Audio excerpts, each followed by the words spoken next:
Shirley Nome, and welcome to the Stop Going Viral Podcast Festival, brought to you by Comedy Here Often Podcast Network.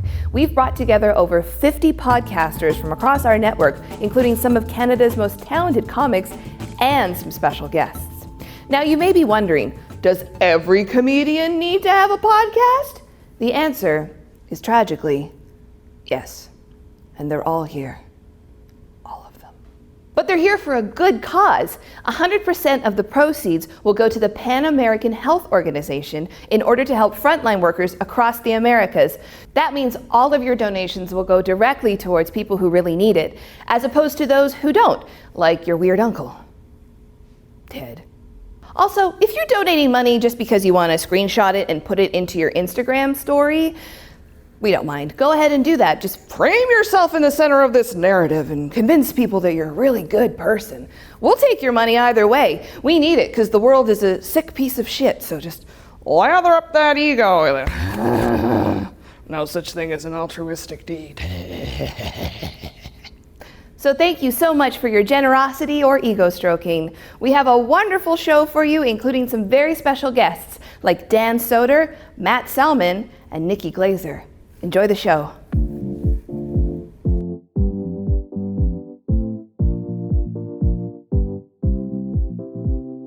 Welcome to the Comedy Here Often podcast, Stop Going Viral Festival. You two are the first guests that we're filming with. It's very exciting. Fucking right! I know, man. Wow, a lot of energy. I love it. I just told Derek to turn his mic up, and then he straight up clipped the fuck out of it like right away. I love that. Thank you both for coming on. This is very exciting. Derek, I love your festivities. Speaking of which, your poster behind you is your new album, Panderic, right? It just came out. That's right. Did you do it during first wave? The first wave of COVID cases? It's called Panderic, the first wave, because I actually had two albums in the can. Wow. That I taped on the same night, and I was trying to compress them into one long album. And I was like, dude, we may never work in front of a live audience again. You should probably split this into two albums. Yeah. my business manager and podcast partner. Yeah, that Abdul's an ideas guy. And Abdul, you just released a record too, right? Yeah. I was not as prepared as Derek. I did not have two of them in the can, but I did have some recordings. I had some scrappy recordings that I was able to salvage from actually when we were on the road for Derek's tour in New Brunswick. Oh, okay. And, I just put them together. Because again, we may never work again. Who knows? In front of a live audience. Well, then that's why you got the No Bacon podcast. Yeah, we're also very negative. We're like trying to be the first ones doing this interview. We're like, we all may never work again. Everybody, I think it's cool to start with a little pessimism and then work into the positivity. Really earn it. You know, that's right. Exactly. There you go. Exactly. We're both supporting the Bacon No Bacon. I love that. There you go. That's how I feed my children, with mugs. Just slop some baby food into it and just pour it on their heads. Big in the mug. Not the money. Derek, your kids are in your act all the time, and they got to be teenagers now. Have they heard it? My middle kid just turned 20 on Friday. So, okay. I thought you were going to say my middle kid just left the house. I'm leaving. I've had enough of Dad. Don't tease. Fuck, that would be great. I've always wanted to have a gym. Maybe I could do the podcasting shit actually inside my house if one of these fucks would leave. At least I have a podcast studio. But so they're all. My youngest is actually 14 now, even though sometimes in my act that when I recycle jokes, she's like 7 in some of my jokes, so I just pretend. What's the deal with kindergarten? And now COVID's made it even worse. I can't write any jokes, so they're all like 10 years younger than they actually are in my act. I like that. Have they ever confronted you about any of your material? It's so funny. The things that they don't like about my jokes, same with my girlfriend. Yeah. It's not the things that people think like, oh my God, you must hate that he says that. No, like Reese, my son Reese hated, there's a joke where I talk about how he fucking shit in the bathtub when he was a baby. He was a babyish. He was like 2 or whatever. Yeah. And that was fine. But then I have another story where when he broke his arm when he was like 10. Yeah. And it made him look like sport goofy, like not good. Like he's eye coordination or whatever. Athletically. Like, yeah, they're gonna think I'm a goof. I can't even climb a climbing wall. I'm like, he's like, don't mind shitting in the bath and playing with it. That's fine. He's like, Dad, shitting your pants is a classic party animal move. I'm fine with people knowing that about me. Yeah. But don't you dare make it look like I got no hand-eye coordination. Yeah. And my girlfriend too, graphic sex stories and like crazy gagging and everything. That she's fine, but she doesn't want me mentioning her age on stage. Like, all right. I can kind of understand that. Abdul, I was hoping... what is your most insane day job story? My insane day job story. Oh yeah, it's true. Oh man, I don't even remember. I don't even know what I was going to say for what kind of day jobs did you have? Oh, I used to be a mechanic. I started off in like construction and I took mechanics. I'd say the craziest thing the weirdest thing, I think, the most uncomfortable thing was a customer dropped off a car once and then she, actually her husband's car, and then she left and one of the mechanics went out to go get her car and she was giving a guy a blowjob. Really? Oh, yeah. No way. And it was hilarious because the mechanic that went was like this old Portuguese man and he has like his glasses down to here and he couldn't really see well. So he's like, knocking on the window until he finally realized and he was like, oh my God. And he came storming in, was like, this is disgusting. I'm not going in that car. You can tell Edmundo that was really a cock block that I didn't appreciate. Oh man. Wow. Oh my God. I think that was the craziest. When people do stuff like that just in public, are they hoping to get caught? Are they happy to get caught? Maybe that's part of the fantasy. I think that's the kink. That's the kink. Yeah, maybe that's what it is. Yeah, because it was just weird. And then I had to call the husband after to be like, your car's ready? Yeah. But I'm like, I can't do this. Like, I'm like, I gave it to the manager. I'm like, you deal with this. This is not, I can't be the guy that's, your car's ready, but also, maybe get the interior washed. Yeah. You're like, on an unrelated note, we also do detailing. Trust me, you should get the upgraded detailing. Maybe a dash cam pointing. Yeah. And then you can take that footage and make a little money off it. Derek, save a little money on the divorce anyway. Yeah. Clearly, Derek's been divorced. You've got the inside secrets. Dash cam. Yeah, in some places that is considered detailing what they're doing. Derek, what kind of day jobs did you have? Wow, I had a lot of day jobs because I only got into show business in my 30s. So when I ended my work life, I was working in the advertising agency. Okay. I think I chose that as a story that we could talk about as well, but I can't believe I would share this. Anyway, whatever. Abdul knows the story, I think. I was, so, you go see a client in advertising, you go and you get an idea of what the messages they're trying to put out. Then you come back to the creative team, right? So I'm kind of like the account manager. Right. So you lead the creative team. You got the copywriters and the graphic artists and the web people and the print people I'm just leading this thing of like 6 people in the conference room. Mm-hmm. And out of nowhere, I kind of get a little bit of a stomachache, and you try to get through it. Fuck, don't I shit my pants right there, standing up and leading. Like father, like son. Yeah.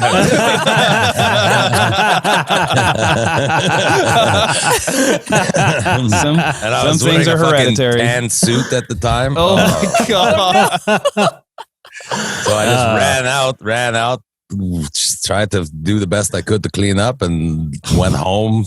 Came back in a much darker suit. Good Everyone's idea. like, you don't think we noticed you changed suits, Derek? I'm like, shut the fuck up. And the next day I became a stand-up comedian. Wow.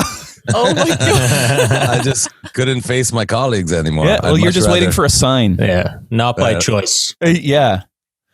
Wow. How long did you have to stay there after that happened? Like that day, you mean? Or were you able to be I'll be right back? I walked right out of the room and went cleaned up in the washroom. So and I was I was a tan suit, right? So I took everything off, obviously threw away the underwear. That's never to be seen again. I don't want to see that. Right. But then you clean the pants, but then yet I had to. So you clean the small. I got lucky. It only has a small area of the pants, but because they were tan, everywhere that you wet of the pants is darker. So then I said, "Fuck it! I guess I have to wet the whole pants to make it look like at least a uniform color." And then left in wet pants, and then came back in a different suit. I wonder how often. It was like the crying game when I got home. I jumped in the shower and I'm just like, I can't believe I did that. I'm sure as soon as you just walked out, everyone was like, where's he going? Maybe smoke break? Yeah. Derek, is that for he must be going for a smoke break. Yeah. I wonder how many cleaning people who clean out bathroom garbage cans encounter that. Another guy shit his pants. Yeah. Classic. Thanks, guys. You're making me feel like I'm not alone in this. Anytime you're feeling lonely in that way, just talk to your son. The team spirit here at Comedy Here Often. Absolutely. We're here to make you feel okay about any activity. Comedy Here Often. Everything comedy and sometimes a support group. That's right. Did you witness someone getting blown in a car at a mechanic? We'll talk to you. Like I said, I was part of that trio, but I was not the Mundo. Abdul, what was the worst concert experience you've ever had? Worst concert, man. Guns N' Roses. Oh, okay. I know where this is going. How many hours late were they? Oh man, they were real late. They came out at midnight. Show was supposed to start at 8. Yeah. And it's because it's Ottawa. Ottawa is the least fun place ever. And in Ottawa, what they do is I think it was 10, they stopped serving. I think it was 10. Yeah, 10, they stopped serving. All the concession stands closed. So you can't buy booze, you can't buy water, you can't buy food, you can't buy anything.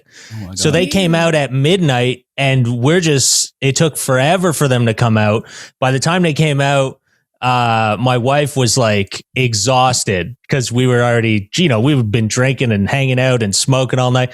They get out. She's ready to pass out.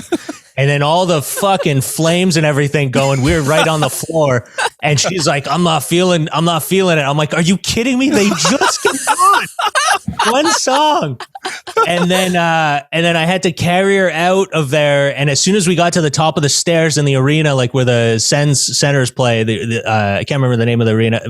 As soon as I got her to the top, security came and grabbed her and then brought us in a room and they're like, what did she take? What is she on? I'm like, dude, she's on nothing. She's on fucking the Guns N' Roses being 3.5 hours late. That's what she did. And they didn't believe us and they kicked us out. They were like, you can't come back in because they thought she was on hard drugs. And I fucking lost it. Yeah. And then I lost it and it's melatonin, man. It's melatonin. Yeah. They tried to kick us. They wanted to kick us out and the cops came and then the cops were like, sir, you got to leave. And I was so furious and I started speaking French. And I was like, this is because I'm French. This is because I came from Quebec that you won't. I tried to turn it into a political event and the cops just laughed. And then I was like, yeah, all right. I left. What year was that? Because they came back a couple times. That was that must have been maybe 2007, 2010, around that, I'd say. They were before 2010, yeah. When Chinese Democracy came out, that's when that was. That's when that was. Yeah, wow. And that was. Yeah, that was the long-awaited album. It was the follow-up. He took 15 years to make, and then got critically panned. I remember, but when they were supposed to play in Vancouver, he just didn't show up, and then there was just a riot. God. So the band warmed up, he didn't come, and then there was a riot. I love that Vancouver only riots for that reason and for hockey reasons. Yeah. Well, they rioted. I think the riots in Montreal happened because because of Guns N' Roses also. Really? Except wasn't it because they were late? First of all, he was 3 hours late, but then he, like Carolyn, because he was 3 hours late, he got tired during the second song and said, fuck you, Montreal, and then just left. Oh, man. And previously in that show, that's the show where James Hetfield, there was a co-headline with Metallica. Yeah, and he caught on fire. He caught on fire, right? Yeah. So that show was cut short after 4 songs. Yeah. And we waited 3 hours for Guns N' Roses to come out, and then Axl just wasn't getting a good vibe and said "fuck you" and left. And then we'll teach him. We'll destroy a major landmark in our own city. Axl really had a lot to think about that night, and I'm sure he did. And he was banned. He was banned by the mayor of Montreal. He was banned for close to 20 years. He was only recently, I think in 2015, allowed back in. They were just waiting for him to get cornrows. Then they're like, all right. Football jersey, cornrows. Come on back. Yeah. Cool. Well, thank you guys both for coming on. Bacon No Bacon podcast. Everybody check that out. Please check out Derek's album, Pan Derek. There you go. Oh, okay. He's repping it. I want one of those. And check out Abdul's album, Is This It? And thank you both for coming on. Thanks a lot, guys. This was fun. Yeah, it was really fun. Thanks for having us. Of course. And we'll see you next time. Cheers. Cheers.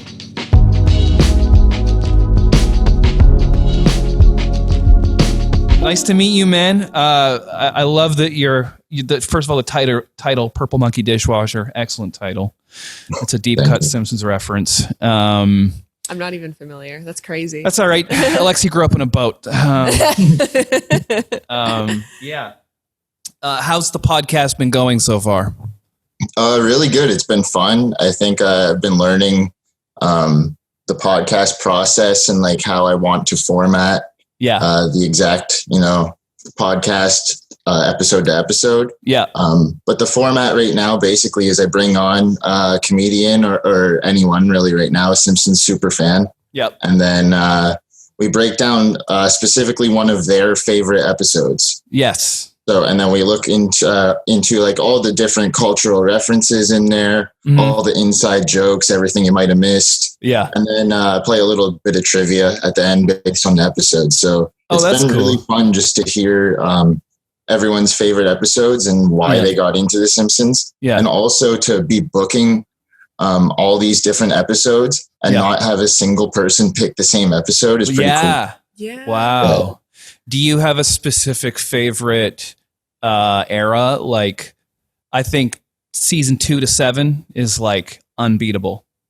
I agree. 2 to 7's the golden era, but I go 2 to 11 before I start to taper off a bit. When I tried to make a list of my favorite Simpsons episodes for the podcast, my top 10. I could only narrow it down to 32. Wow. It's kind of hard, but we had Matt Selman, who's a writer on The Simpsons, and he has been since '97 on the show. Yeah, and he was saying something interesting at one point about how people will be like, "Yeah, it's cool. You guys started when the show started. It was you focused on Bart, and then that changed to Homer at a certain point. What happened?" And he was like, "Oh, we became dads, I guess. I don't know." It's interesting how it is it started everything as far as animated sitcoms, but it's the one that's maintained having a heart at the end of the day, whereas Family Guy's sociopathic. Yeah. You know what I mean? Yeah, it's just random jokes for the most part too, right? Yeah. But The Simpsons is still the GOAT. What is your worst concert experience you've ever had? Worst concert experience. This isn't my worst, but this is definitely an interesting one. Me and my friend went to see Machine Gun Kelly in Kingston, Ontario, and that's where I'm from. Yeah. It's this small bar that maybe holds 500 people at the most. It's not a big arena show or anything like that. Yeah. So we, long story short, eventually we get to the front row. And so I can't see anything behind me, but Machine Gun Kelly's right there in front of me performing. Mm-hmm. And all of a sudden I just see him starting to get pissed off. I don't really know why, but I see people behind me. I could kind of hear them yelling stuff. I didn't really know what was going on. Yeah. But out of nowhere, he just stopped in halfway through a song. Yeah. And then came over right to me, beeline to me. And I didn't know what he was doing. I actually kind of thought he was doing a stage dive, he was going to run and jump. Yeah. So he came over to me and he ran and he jumped at me. So I grabbed his hips and kind of put him up in the air, Dirty Dancing style. As I pulled him. So romantic. And, yeah. I thought he was going to stage dive into the crowd or whatever, but really he just stopped right there when I held him, and he punched the guy right behind me. Oh, like just leaned over and just knocked the guy right out. And I had no clue what was going on, like at all. I couldn't see. I guess some guy was giving him the finger, or I don't know. And then he just gets back on the mic and he's like, Machine Gun Kelly will never perform in Kingston again. He referred to himself in the third person. Yeah. And then I think that was like 4 or 5 songs in too. So he only did a couple more songs and then like walked off. Wow. Wow. Yeah. And you gave him the assist somehow and you didn't even know that you were doing it. Yeah. I had no clue I was doing it till afterwards. I mean, it's a cool story, but yeah, I don't know. I have no clue why he did it, or it's funny, like those kind of shows where they get ended unceremoniously. Mm-hmm. To me, are better than just a normal. Because we've been talking about how things are too long anyway. Mm-hmm. So it was funny, like the guitar player in my band and I went and saw Riff Raff, and it was the shittiest thing, and I loved it. It was like $50, and he was so late. And I remember a girl came walking in with a lit torch and got immediately thrown out. I'm like, that was cool. Yeah. It's already a great show. And then I remember this other girl was trying to take her jacket off and just accidentally took her shirt off by accident and got really embarrassed. I'm like, that was funny. And then the lights went out and he came out and he had glow in the dark, like black light paint on, and he just slapping people with it. And then he proceeded to rap over his own CD with the vocals still in. Oh my God. It skipped. He did one more song and then left. And then some guy was like, anyone wants to meet Riff Raff, just buy 2 t-shirts. And I'm like, this is a weird like intermission. Nope. That was the end of the show. The whole thing was about 15, 20 minutes long. Oh my God, so weird. And I loved it. It was totally worth $50 to me. I love that. Yeah. I also saw Eric Andre once, and he spent almost the whole show crowd surfing. And friends I went with were like, that was shitty. I'm like, what did you expect? I can tell you about another really cool concert experience. Was one time I opened as a comedian for the Insane Clown Posse. Oh, go on. Oh, wow. So I don't know how it happened, but like I was just friends with the people who ended up promoting their shows. That's a tough gig, by the way. They knew I was a good comedian. I was like, can I just come up and like, I've watched so much on the Juggalos. Yeah. I've listened to them since growing up, like ironically and unironically. I'll just like them now. Yeah. So when they came to Kingston, I was like, I need to get on that show somehow. I did it as like an MC. Yeah. So I came out first. I like told my jokes, and instead of telling a joke, I just came out and I went whoop whoop. And the whole crowd just like started chanting back to me, and I just had to right then. Oh, wow. And then I only did like 7 or 10 minutes, and then I brought out like the axe. Yeah. But when I finished my set, the whole crowd was chanting family. I love it. Their shows are the funnest, man. Yeah. It's so fun. It looks terrifying, and then you realize everyone just like wants to make friends. Yeah. Yeah. I've seen them like 6 times, and I interviewed them for a fashion magazine once.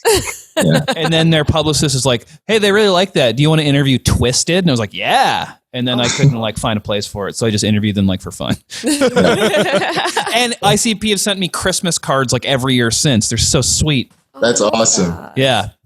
I remember like the reason that I thought they were cool when I was a teenager is because my friend's older sister came in when we were watching Loud. Remember on Much Music, it was a show called Loud. It was like all the heavy videos. And it was just one of their videos. And she was like, this looks scary. And that made me a fan. I'm like, well, if it's scaring Aaron, it must be pretty sick. Yeah. I love it. I love it too, because now they're like going after people for pedophilia. Like they're going after the guy from Blood on the Dance Floor, and they're like insulting him and stuff. It's like, it's just so funny, like where the world is now. They did like a whole interview with Chris Hansen as well about that whole the Blood on the Dance Floor guy. That is so funny. It's a good interview. I loved it. I love that you were able to like know how to speak to the Juggalo crowd, because when I interviewed them, it was right when Tia Tequila, I think that was her name. Tila Tequila, I think. She was like a MySpace star, and she was hosting the gathering, and she didn't address the crowd properly, and they turned on her instantly. Oh. So good job, Al. You knew what to do. You went out there, you got the job done. Yeah, and also Charlie Sheen hosted it once, and he didn't do it properly, and he got hit in the head with a bottle, and so Busta Rhymes had to fill in, obviously. Obviously. Wow. Yeah. Cool. Well, thanks for coming on, Al. Yeah. Purple Monkey Dishwasher. I'm definitely going to hit you up to come on it. I've really loved the premise. I've been fighting myself the whole time not to tell you what my favorite episode is. So I'll save it. Okay. Yeah. Awesome. Really appreciate it, man. Nice to meet you. Oh, nice to meet you too. Thanks a lot. I really appreciate it. You got it. Thanks so much. Bye, dude.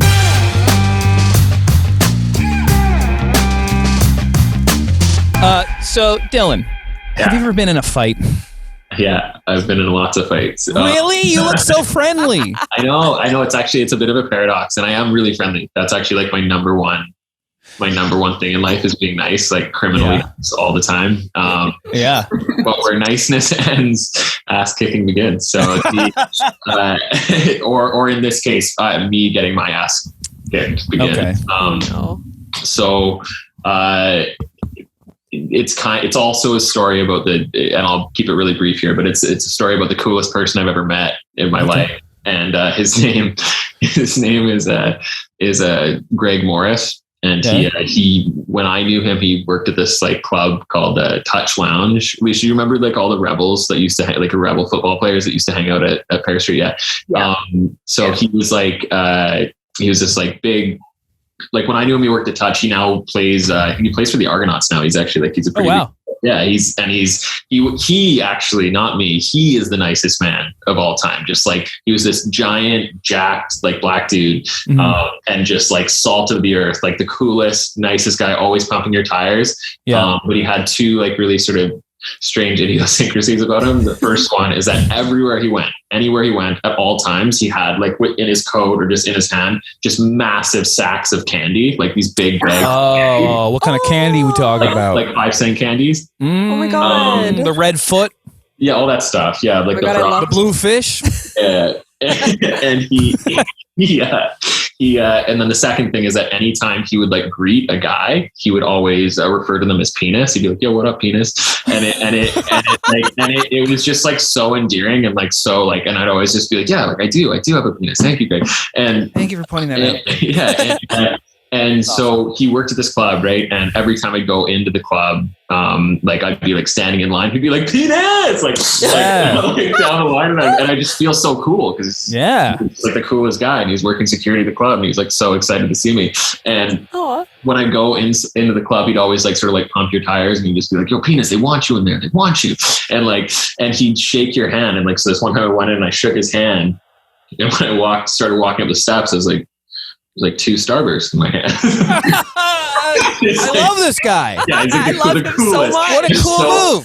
Just so I'm gonna do that. And it just sets you on like such a good trajectory to go into the club as like a young 19-year-old guy, like low and confident, right? Yeah. And so and this one time I got in a fight outside of Touch Lounge. So it was the first fight I'd ever been in actually. And this guy, I was standing outside, was pretty drunk, and this guy was walking sort of back and forth with his dog and staring at us and me and my friend, and he was like, "My dog wants to stand where you're standing." Oh, come on. And I was like, that seems so unreasonable. Yeah. And he was just like, "If you don't move right now, I'm going to slap you." And I was just like, "I bet you won't. I bet you won't do it." And he did. He slapped me. No. And I like grew up watching a lot of movies and stuff, and like watching like fight scenes and stuff. And I've always had wanted to punch someone. I thought it would feel so amazing. Yeah. And so like in that moment, I was drunk, and it was just I had to, and I punched him as hard as I could. He stumbled back. His nose was bleeding. And I was like so busy being like, "I'm a person that punches people now." Yeah. That I didn't like notice the next move. And he picked me up and suplexed me on the concrete and split my head open. Like, horrifying. But I was like still like ready to go. So my friend, it all got broken off, and he got like, I think he got taken away by the cops or something. And my friend Ryan, who worked at Touch Lounge, he brought me up into the bathroom. He was like washing my head off in the sink so we could keep drinking. And Greg Morris comes in. He's like, "Yo, penis, you can't be in here like that." And he's like, "Yo, penis, you were wild." And he slaps me on the ass. And I didn't think anything of it at the time. He's Greg Morris, so he can do what he wants. And like 3 hours later, I'm in the emergency room and I'm like waiting. It's kind of like a dark moment. I'm like waiting for the doctor to come back to stitch me up, and something's like bugging me in my back pocket. And I'm like, what? And I reach in and I shit you not, sour Skittles. Love my God. I love this guy. I love Greg. I love him so much. Cool. Look him up. He's a real dude. Look him up. I am going to look him up. I am going to be friends with him. Yeah. Before the end of this episode. I love that. I want to do that. I want to slap someone 5 when they're walking away. They realize fruit by the foot's just between us. It gets a foot away, and I'll go. Yeah. But I like that Greg will be like, he'll find out. He'll know. He'll realize I hooked him up with some sour Skittles when he gets to the hospital. Oh my God. Yeah. Calling you penis is interesting. This man sounds so sexual. Like, yeah, he's an interesting dude. I actually asked him if I could tell that story on stage. Yeah. And he didn't get back to me for like a long time. And I was like kind of concerned because I was totally already telling it on stage. Yeah. And then he eventually got back to me and was just like, dude, and the first word was penis. Absolutely. Yeah, oh my God. Does he just call you that or everybody? It was just like our group of friends, like a few dudes, I guess. But like, I don't even know if he still does, but it's hilarious. Try it out. Yeah. Well, I'm going to call people dingling. Yeah. Yeah. No. Alicia, do you have any friends like that? I actually don't. Yeah. This may surprise you, but I don't. But I remember Greg Morris actually. Yeah. Was he not the nicest man? He was so nice, but he was he looked like he'd be very daunting, but he didn't drink or do drugs or anything. He just played football. Just Skittles. Skittles is his drug of choice. You know, it's interesting, like just over the years, like I've met and become friends with a few like wrestlers and MMA people. They're always nice because they don't need to act tough because they are tough. They don't have anything to prove. Exactly. Yeah. It's like they could crush you if they want, and so why be like that? I wish the person that threatened you knew that. I hate that because that person was doing a power alpha move on you. My dog wants to sit there. The dog doesn't care. Weird vibe. Yeah. The thing that sucks though is that had I not admired my work, because he was stunned and he felt like he was not expecting it, and if I had just followed it up with the 2-piece, he would have gone down. But I just, it was early days for me. I like that you called like hitting him again the 2-piece. I hope all your fight terms are like KFC. Then I hit him with the macaroni salad, you know what I mean? Also, you said he slapped you, which is so disrespectful. Somebody's got to go. Somebody has to go. Like, You might as well have taken a glove out and just. Oh, like a good move. Exactly. That's classy. That's classy. If someone slaps you with their glove. Yeah. Oh yeah. I'll never forget that. Yeah. Do you two hang on to moments like that and just fester over it? Like, oh, I can't believe I did, because I really do. Yeah. Oh yeah. Yeah. Yeah. 100%. I think about like what I just said. Had I not just followed it up with a few more shots, I wish, But you wouldn't have gotten Skittles. Exactly. I think he still would have gotten Skittles. Yeah. I think so. I think Greg would have hooked him up with a few more Starbursts, maybe played his cards right. Yeah. Alicia, what kind of day jobs have you had besides the crazy one you just told us about? I've had so many. I grew up in a small town. I worked at like Jugo Juice, Walmart, even like Starbucks. I have a great story for Starbucks one. Please tell us. Yeah, so like in my early 20s, I was working at the Starbucks in Cloverdale, Surrey. I don't know if you guys have been there, but it's like I lived there. Go on. So you know the vibe. Vibe. It's this is going to be a fight story, isn't it? It's like a mix of a fight. It is kind of a fight story, actually. Yeah, you're right. It is. Working at this Starbucks, I got hired there. I'm going to call the manager. I'm going to call her Kathleen. Okay, Kathleen. So Kathleen hired me on as a supervisor, and it was my first day, and we were in the back room, and I'm filling out my paperwork, like literally filling out my like tax forms, like my employee paperwork, and she was counting a till beside me, and she's counting the till.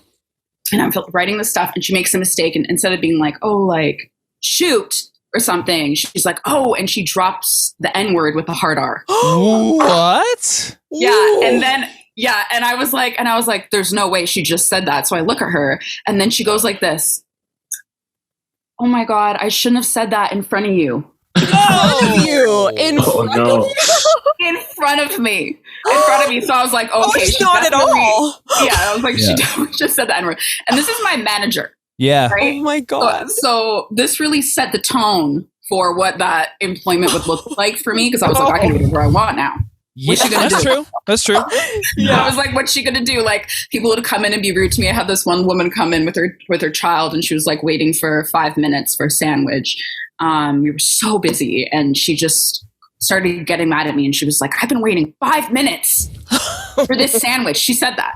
And I was like, honestly, I hope this is the worst thing that happens to you today. Like, this is really not that bad. Yeah. And she was like, excuse me? Yeah. I'm like, yeah, I hope it's really this. Is this the worst thing that's happened to you so far today? Yeah. And she was so mad, and her kid's there and stuff. And then I was like, is this how you act in front of your kid? And I Yes. And she just was like, I want to speak to the supervisor. And I was like, I'm the supervisor. Yes. Is that not the most satisfying moment? Yeah. It's like the peak like customer service job moments that you can have, is being like, I am supervisor. Yeah. And then she's like, well, I want to speak to the manager. And then she wasn't in. And I was just like, here's her card. And the manager obviously got an angry call and was like, hey, Alicia, I mean, just try and, some people are, actually, it's fine. It's good. You know what? Yeah. You didn't have to say anything bad. You didn't.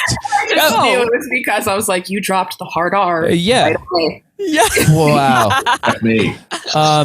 Also, saying I hope it's the worst thing that happens to you today is not mean. It's That's not a mean good at all. thing. Nice. It's well wishing. Exactly. No, she was mad. She was like, I'm being petty. You let me be petty. Yeah, let me. Yeah. Let me teach my child bad habits. That's what I'm trying to do here. Yeah. Wow. Well, I don't really like this Kathleen. I'm sorry to say that. I hope you didn't have to get a reference from Kathleen. I didn't, but I got great health insurance coverage. Good. Oh, there you go. Yeah.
To online Alcoholics Anonymous meetings. All so right. we'll just get that to Do they make you rub Vaseline on the lens of your camera before those meetings?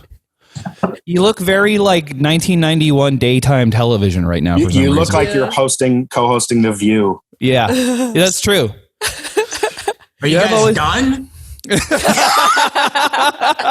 We love you, Ryan. Yeah, I was very clear in the group chat. I had two options today. I had poor audio, but good video, or I had very bad video and very good audio because I'm able to do an external mic into this laptop, and it's been damaged because I had it while I crashed on my bicycle. So are we done here? No, never done with you. We love you very much. We're happy you're here, and I think we made the right choice. So thank you. Yeah. Do you guys lose your minds playing video games? I think the angriest I've ever been is when I'm like playing online video games. Like I'm not even myself. I get so mad. 15 years old, so no. Come on. That's debatable.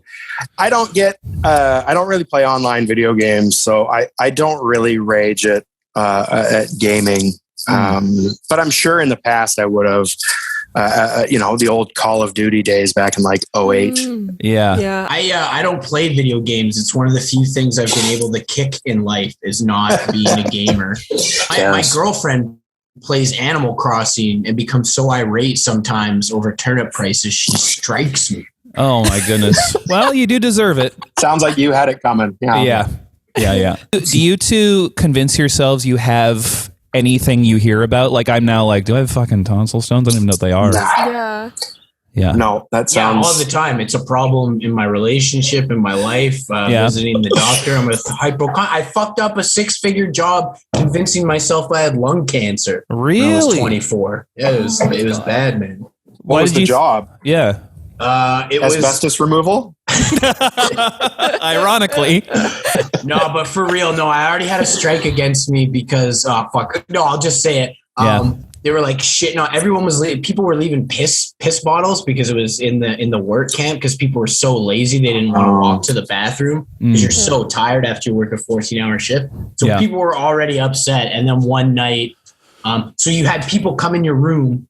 It was a solo room every night or every day while you were at work and clean it. I'm not used to that at all. Yeah, like great. I'm the type of guy. I don't know if you're like this, Kevin, when you do the road, or Kevin, I'm do not disturb the entire time I'm there, and then I 100%, and then I clean it before I check out.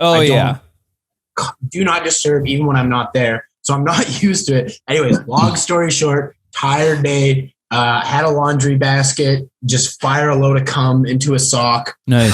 Go to sleep, throw it in the laundry basket, miss. And then like at 6 a.m, not that day, but the next day, like this foreman of this whole site, probably making like $200,000. And he's like, and another thing, what are you fucks leaving cum rags everywhere?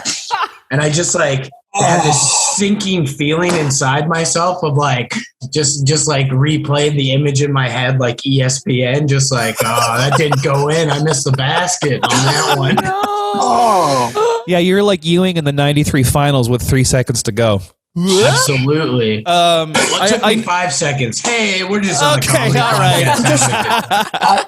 I was just trying to think if there was any job I've ever had where my boss yelled about cum rags. Yeah. And I don't, off the top of my head, I don't think that's the case. This is not a job like that. Like it was very funny.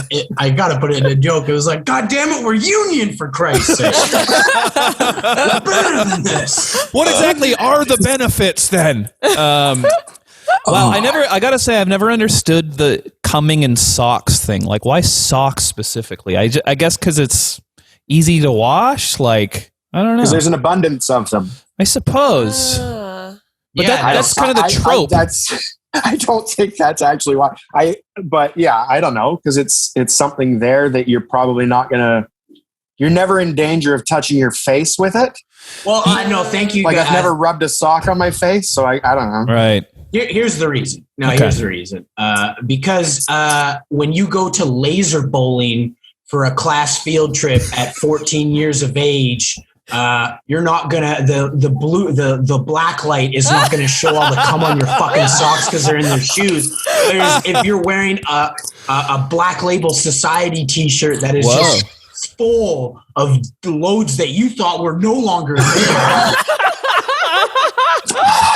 Zach Wilde would be so embarrassed. And you're just bowling with a winter jacket on like a fucking loser.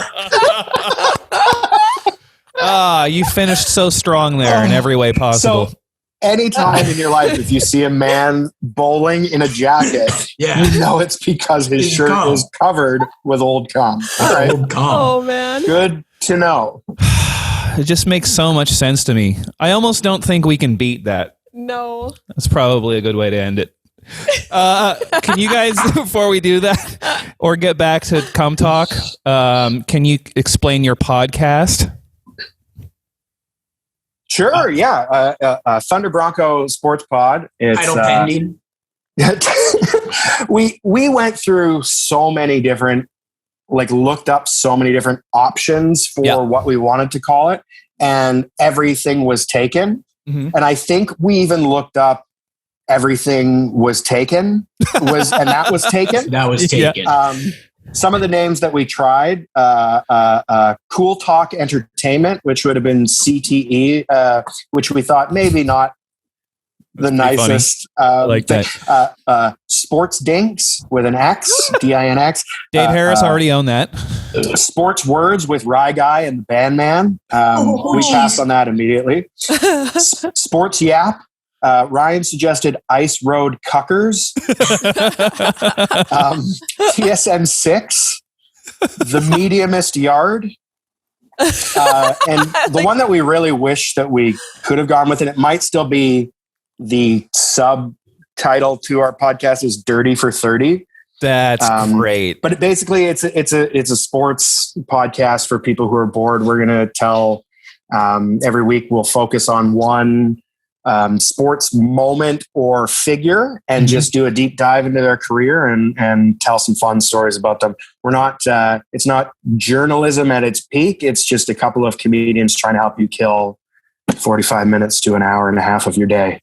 I love that. And you guys are both mostly like football guys, I think, right? Ryan's the king of football, and I'm more hockey. But hockey. I love football, hockey, football, baseball, not soccer. The mixed martial arts is something we both share. Yes, sir. An interest in, and we're covering all sorts of different topics. We're really excited. It was rare that Kevin asked me about the kind of a sports podcast, and I had kind of said something I had been thinking about, and he was thinking kind of the same thing. It's very rare because it's a lot of work. We're actually doing research. Yeah. It's a lot of work, and it's rare that someone, I don't think, anyone else I would have approached with would have been on board. Yeah. It is a lot of work doing those. So I'm just so pumped about it. Yeah. Those, because I like those. There's one I like, and it's called Roach Coach, and it sees journalism students that just review new metal albums from the 2000s, and that's only funny if you take it really, really seriously. You know what I mean?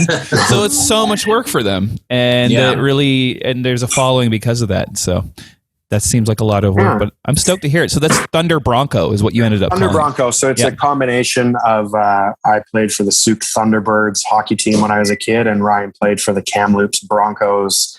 What was it? Quidditch? That's not funny, man. Football, I mean. Dude, I thought about Quidditch the other day and got pissed off.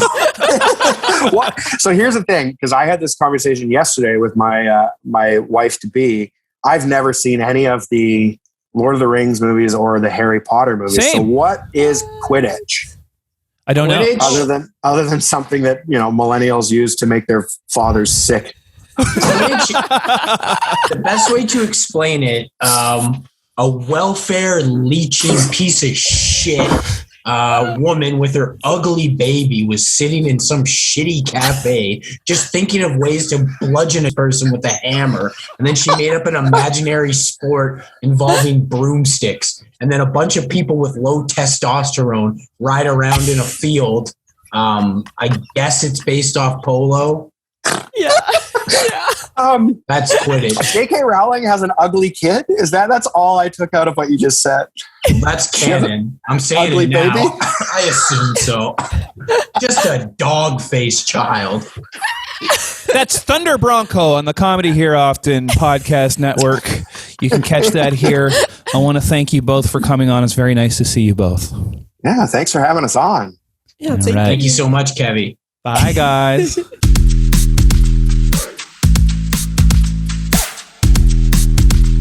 So your podcast is really funny. Yeah. It's funny because it's like it's the one everyone here seems to listen to for fun.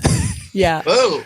Yeah, it's like a big compliment because there's so many to listen to, and it's like I listen to it. Have you been on it? I was on a very early episode. Me and Gina came on together. Yeah, I was on it once. Yeah. Oh yeah. Alexi filled in for somebody. For Bobby. That's on me. Yeah.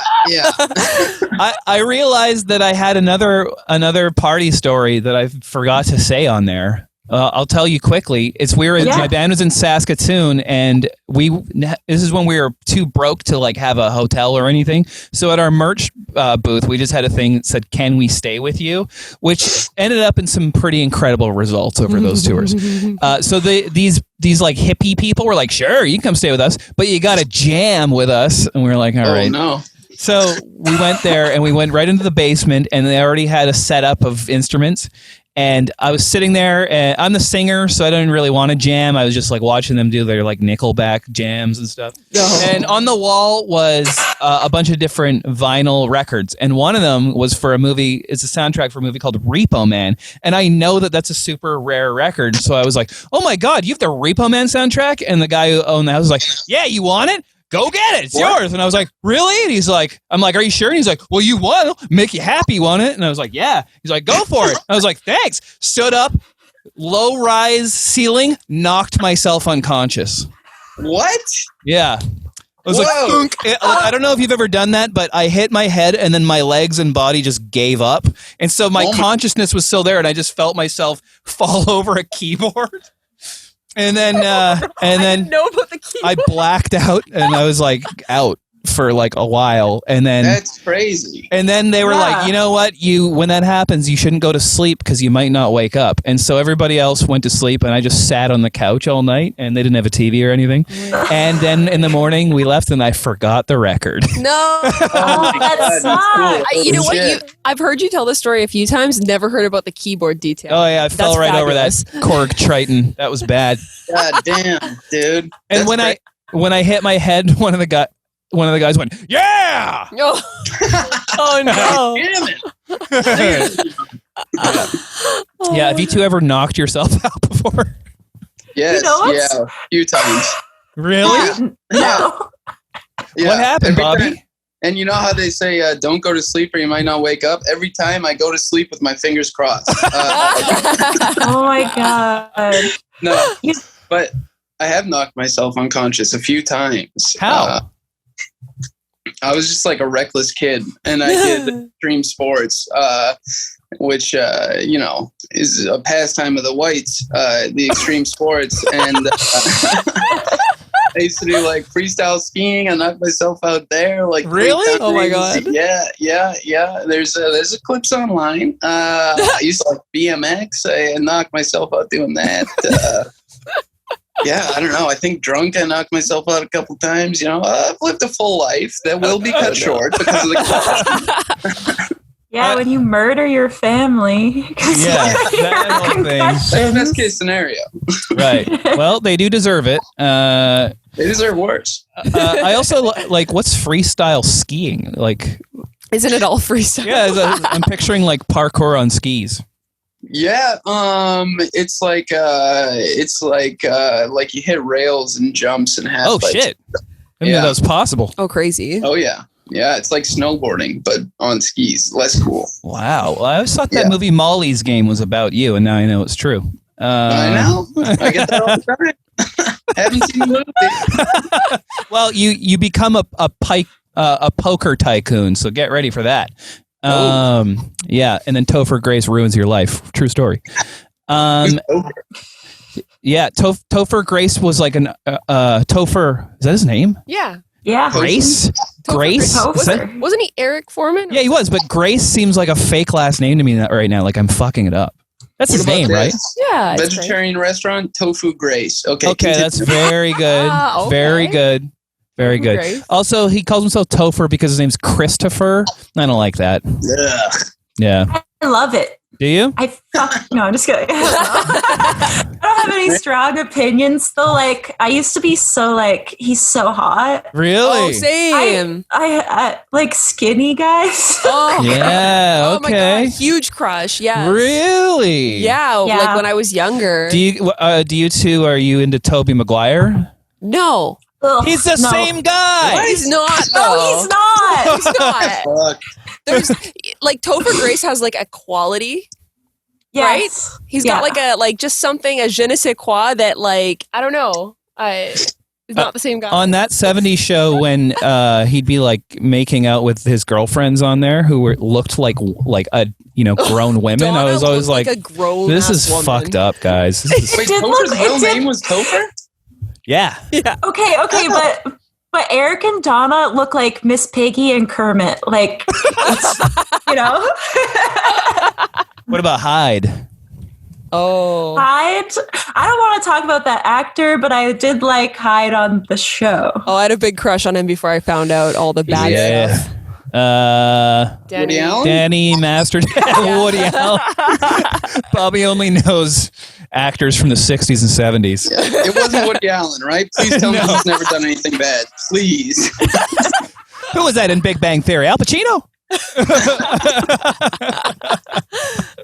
No.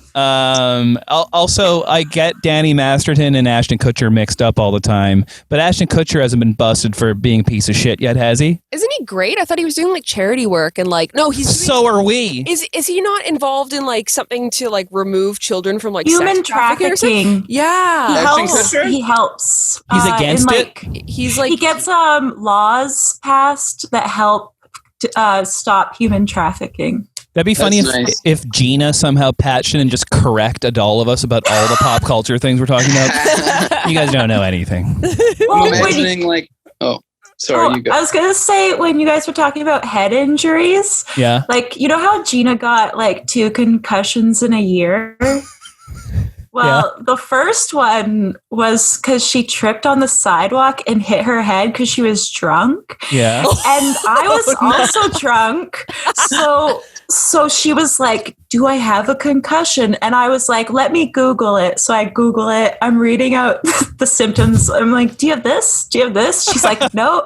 I'm like, okay, you don't have a concussion. You can go to sleep. oh my God. Randy, then, Randy, I thought I saw you pass out once too. Didn't I? At Lauren's birthday party?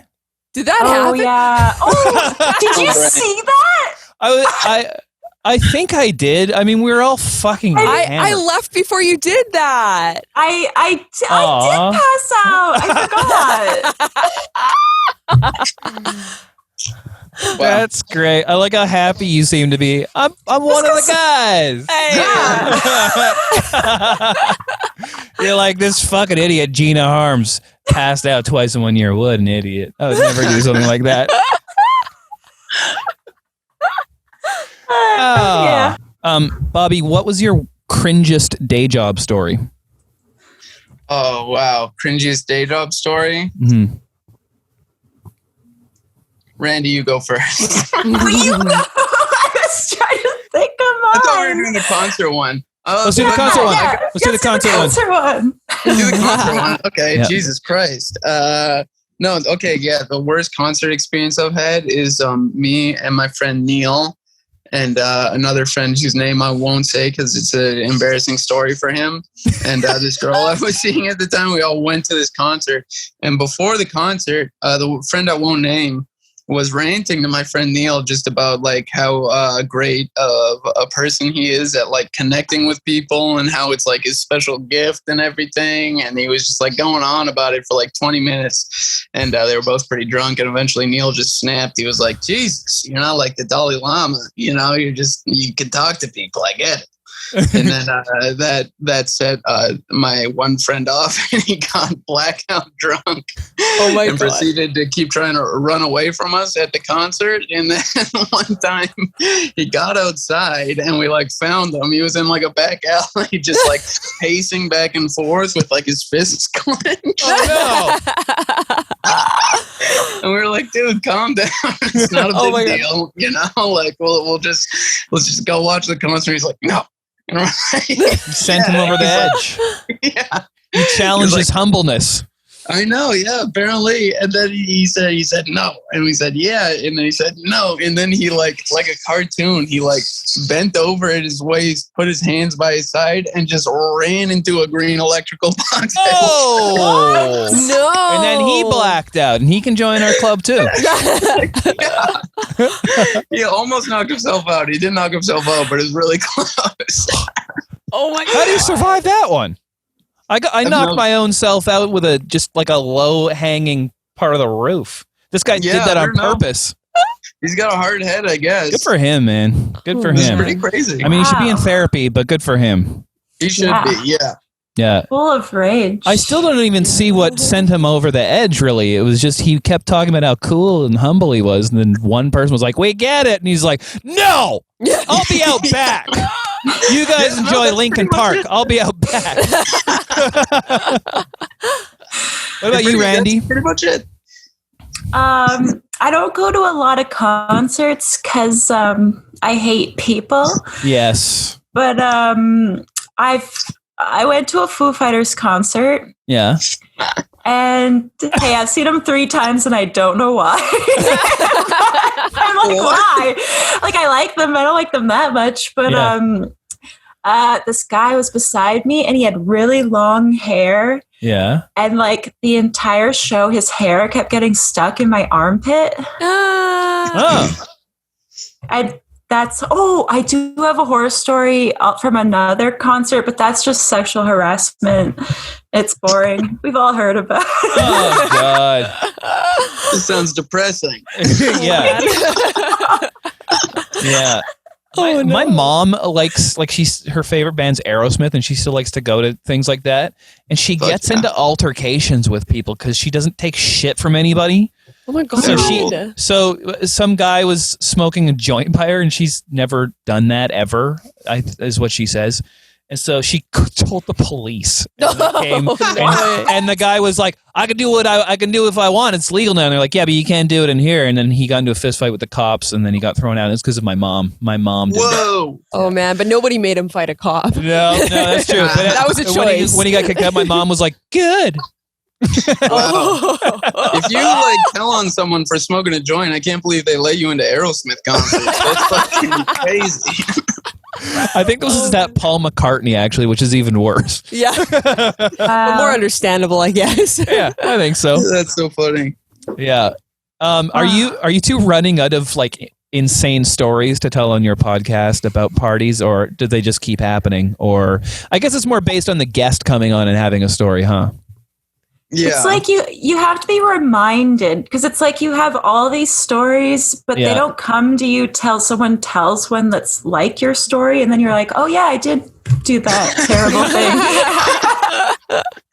Yeah, I almost, forgot about that. Thank God. Thank you for reminding me. That's great. But yeah, it's very much like, especially with like the TMI corner, where we tell like the too much information stories. That's one that I never remember. And then we'll just pick a rant, like a guest will just come in and we'll be like, all right, let's do piss. And I'm sure after I hear a piss story, I'll think of one that happened to me, Yeah. Yeah. Like when Gina drank that can of beer that was pee, actually. That was a good one. That was very good. That was on my episode. Yeah. Nothing beats Alexi's pool party story, which is now the thing of urban legend. But that is so weird. It's so weird. I can't wait for us to bump into that girl. We're gonna see her one day. You'll see. I don't even know if I'd remember her face. Maybe she's dead. I hope she's dead.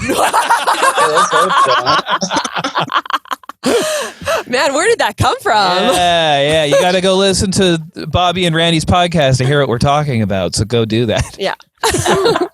All right, you two. Thanks for coming on. Really nice to see you both. Randy, love to have you cat sit magic if you want. Yeah. Hey, no, play with my cats, dude. Okay, all right. Put them together in some kind of school. I like it. Okay, bye guys. Nice to see you. Hey, bye.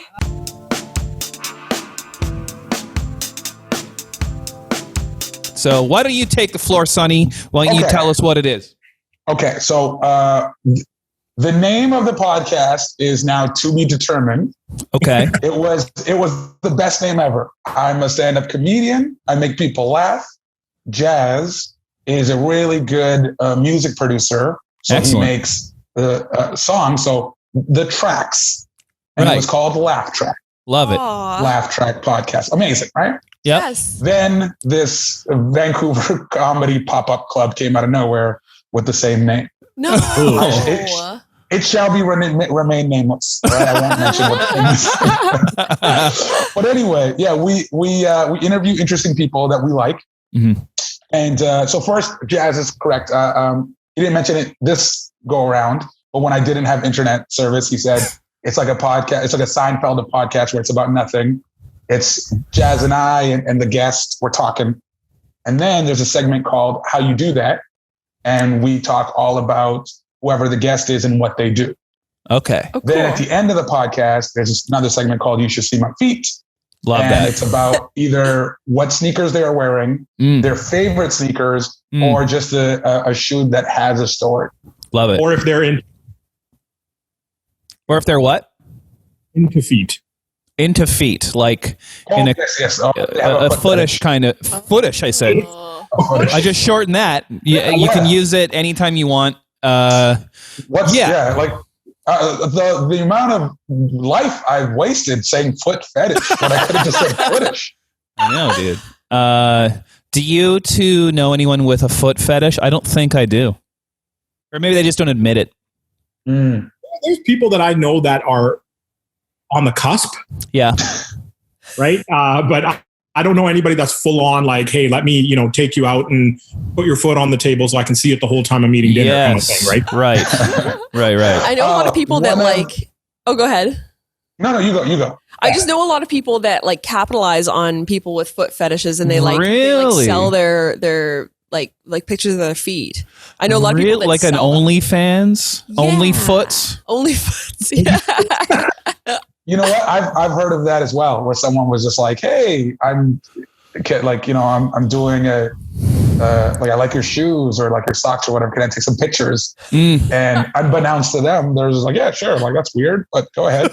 One of my favorite jokes and one of the best jokes I've ever heard is by a comedian named Kevin Fox. Yep, Foxy. And he says, "Yes, a great comedian. Yeah, very funny, amazing." So his joke is, I have a foot fetish. Well, I thought I had a foot fetish until I went to a foot fetish website. Turns out I have a foot interest. There's a lot of creepy shit on that website. Oh man. Yeah. That is an interesting thing to probably realize that you're super into, and I wonder how it first manifests itself. Yeah. I guess the internet expedites a lot of that. Having a foot fetish before the internet probably just meant like hanging out outside a Foot Locker a lot. Yeah. Well, I'll work for free. The more I age, and I realize a lot of things in life are acquired tastes. I don't drink beer because I don't want to acquire that taste. I've seen nasty. it. Yeah. I think it's nasty. So why would I? It's like, no, just drink enough and then you'll be used to it. I'm like, I never want to be used to it. But same with sushi. I love sushi now. Yeah. But it's an acquired. So I think it's just, because there's things when I was a child, when it like in the sexual field that I was like, oh, I would never. And now I always. So wait, maybe Sonny, that might be the name of your podcast. I would never, now I always. Yeah. Or at least a segment. Work. Yeah. What did you think you would never do, and now you always? That makes sense. That's so funny. That's 85% of that answer is going to be eat ass. I get.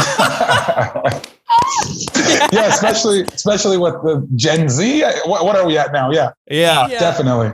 I love that foot fetish is still a little bit weird to admit, but ass eating, you can hear that at any open mic. Yeah. all night. You're not on drive through, man. It's just anywhere. Yeah, people love talking about it. Have you either of you ever had any experiences with a ghost? Oh yes, those questions. I think we have a one that we want to talk about, but not the ghost one. Okay, which one? I think it's a fight or a day job. Cringeworthy. Yes, go for it. That we caused. Yes, love it. I'll go first because I love jazzes. So I was in a nightclub, and like I used to frequent a bunch, and I would always go behind the DJ booth because I would know the DJ, and sometimes, most often than not, I would wear nice sneakers. Still do. Yeah, but like to nightclubs, like that's something I would always be very particular with which shoes I wore. Mm-hmm. And if it was like, hey, let's go to this club, and I'd be like, oh man, I'm wearing these. So then I would have to go behind the DJ booth. I didn't want anybody to step on them or spill a drink. So that's why I would go. I love that. This particular nightclub, the DJ booth was up against the wall and there wasn't much space. Like if anybody, usually there's like a lot of space behind. So there could be like 3 or 4 rows behind the DJ. But this one, everyone was like in a single file line, side by side. And so I go over there. I dap up the DJ, sitting there having my vodka crayon, as I do. Yep. And I move back and my foot hits the plug in the outlet. Oh, no. And it shut the music off. Like everyone's dead and the dance floor is full. Yeah. And I hit it and it's silence. And everyone looks obviously at the DJ and he's like, what the fuck just happened? And he turns and he said, Sonny. And he like, and now the entire crowd is just looking at me. No. And luckily, I don't know why, but I just snapped an action. I'm like, I'm headlining Yuck Yucks this weekend. I want everybody to know this. Come to the show. It's going to be good. You had to buy some time, and you did it with self-promotion. I love that. Oh. Yeah. That's just a smart move, I think. That's quick thinking. Obviously, he told me politely to leave after. Well, like, get away from here. I will tell you that I've done the exact same thing in a club in Japan. And so people were yelling at me in a language I don't understand, even though I'm part Japanese. So that was embarrassing for me also. And you were just like, fake shark. Fake shark. That's why I'm here. We're on tour. Come to Club Quattro tomorrow night. I should have done that. If only Sonny Dollywall was in my life back then. Yeah. Jazz, what happened? What'd you do? Oh, man. All right. Shoot. Okay. So this is, I was working at Shaw Cable. So I worked downtown Shaw Tower. Yep. And Shaw Cable works on different floors. So usually I'm on the 17th floor because I'm in the sales department. Mm-hmm. And I would come down to the 7th, which was where my then girlfriend, who's my wife now, used to work. So I'd come down, I would say whatever. And before we were about to leave, I was like, okay, I'm going to go to the washroom. So I jumped to the washroom and I'm at the urinal. I'm taking a piss and I'm alone. So I thought. So I'm like, you know what? I'm just going to rip a fart right now. Fuck it. Let it go. I'm like, okay, feel comfortable. I hear rustling and the bathroom stall door opens. This was literally the longest pee of my life. I sat there waiting for whoever this person was. I swear to God, they washed their hands for like 10 minutes waiting to come through and start washing hands too.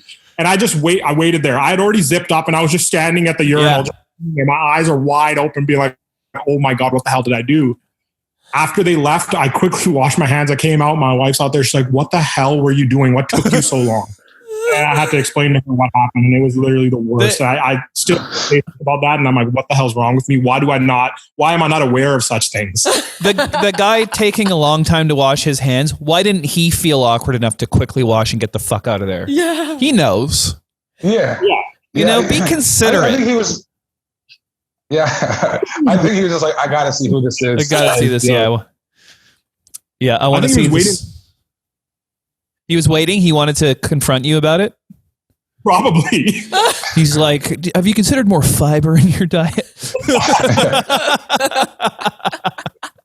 Jazz, it was me. It was Sonny. This is why we set this up. We wanted to see your reaction. This is like the new version of Punk'd. It's over Zoom. It's called Zoomed.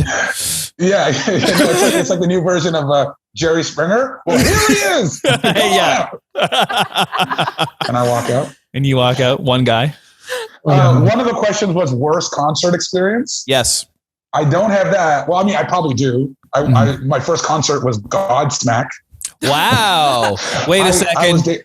I know what this was. Was this with Cardinal Official opening? No. Because that happened. Did it? That was crazy. No, I had a white girlfriend that really liked that kind of music. Yeah.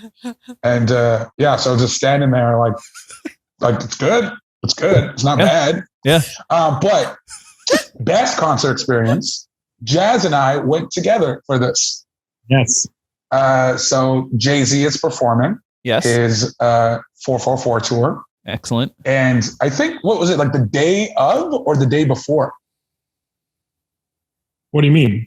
Like when I got the tickets. Oh, you got it the day of. I got it the day of. I just looked and I'm like, bro, we could get 4th row floor seats. Like we're going. Oh, wow. Yeah. And so I called Jazz. Jazz is in it with it. And then his wife is a real good friend of mine. So I was like, okay, it's just going to be us three. We go. The way he's in the middle of the arena and the way it's like set up, we're in the 4th row, but we're in the corner. So we're actually like the 2nd row. Oh, cool. Whoa. Amazing. Yeah. We're going nuts. Yeah. And then my favorite song, he starts singing, rapping. Yeah. So it starts playing. So I get on this chair and I rap out every word. And I'm not even looking at him. And then these guys pull me and they go, hey, look. And he's pointing at me. Whoa. Jay-Z pointing at me. So I'm loving it. Best time of my life.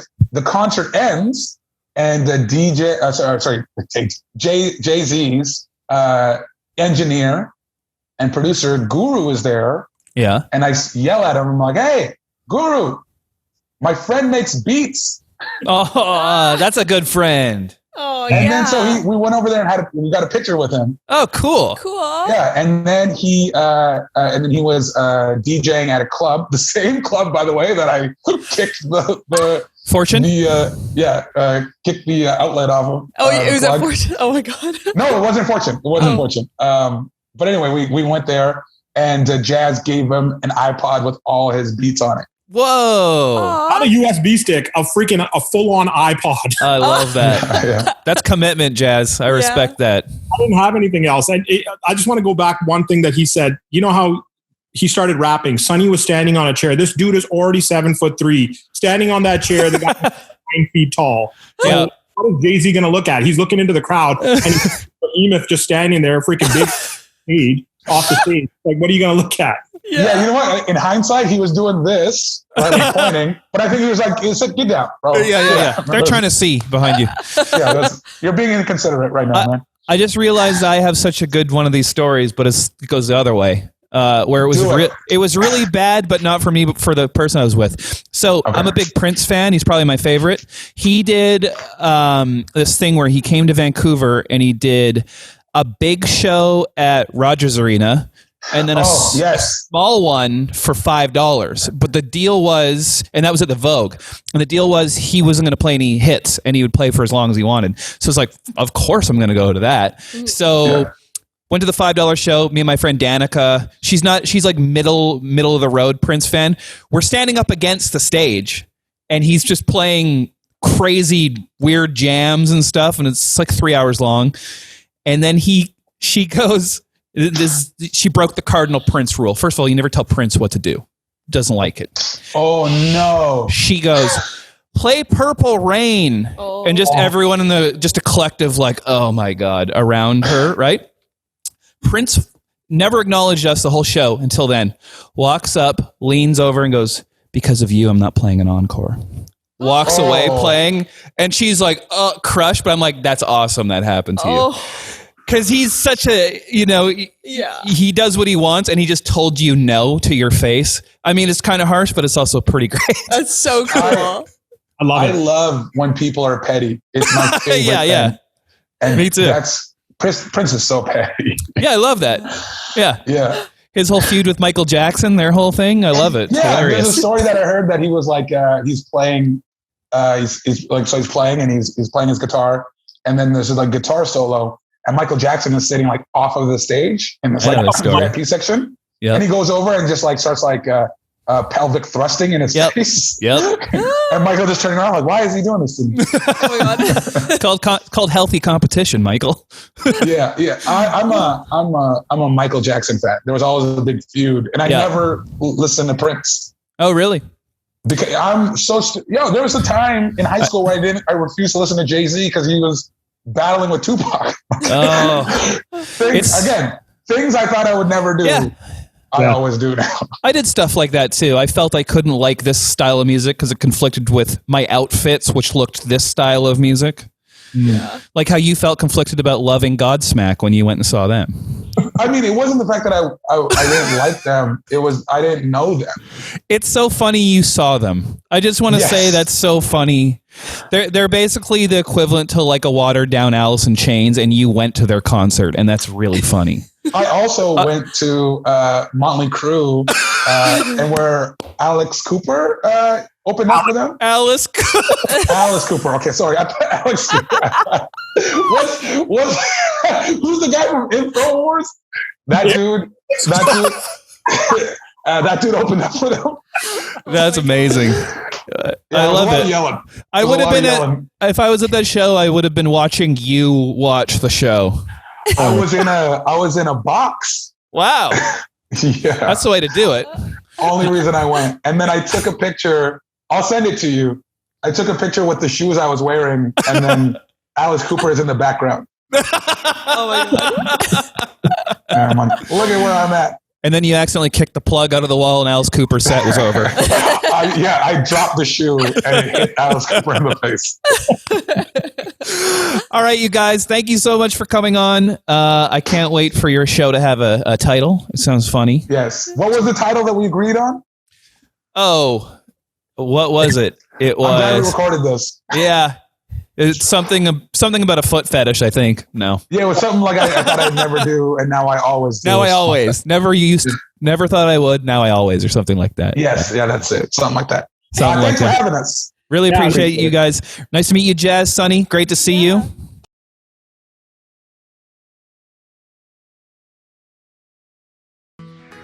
What is needed to fight COVID-19? We need commitment of people, resources, and time.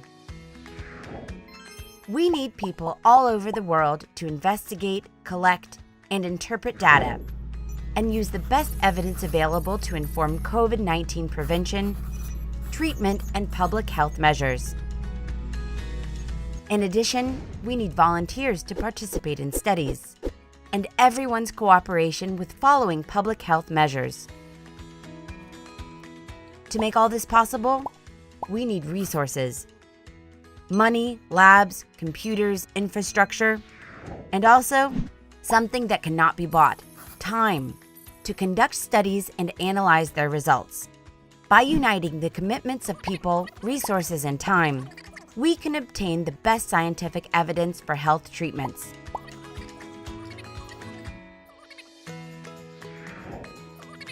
The fight against COVID-19 depends on everyone.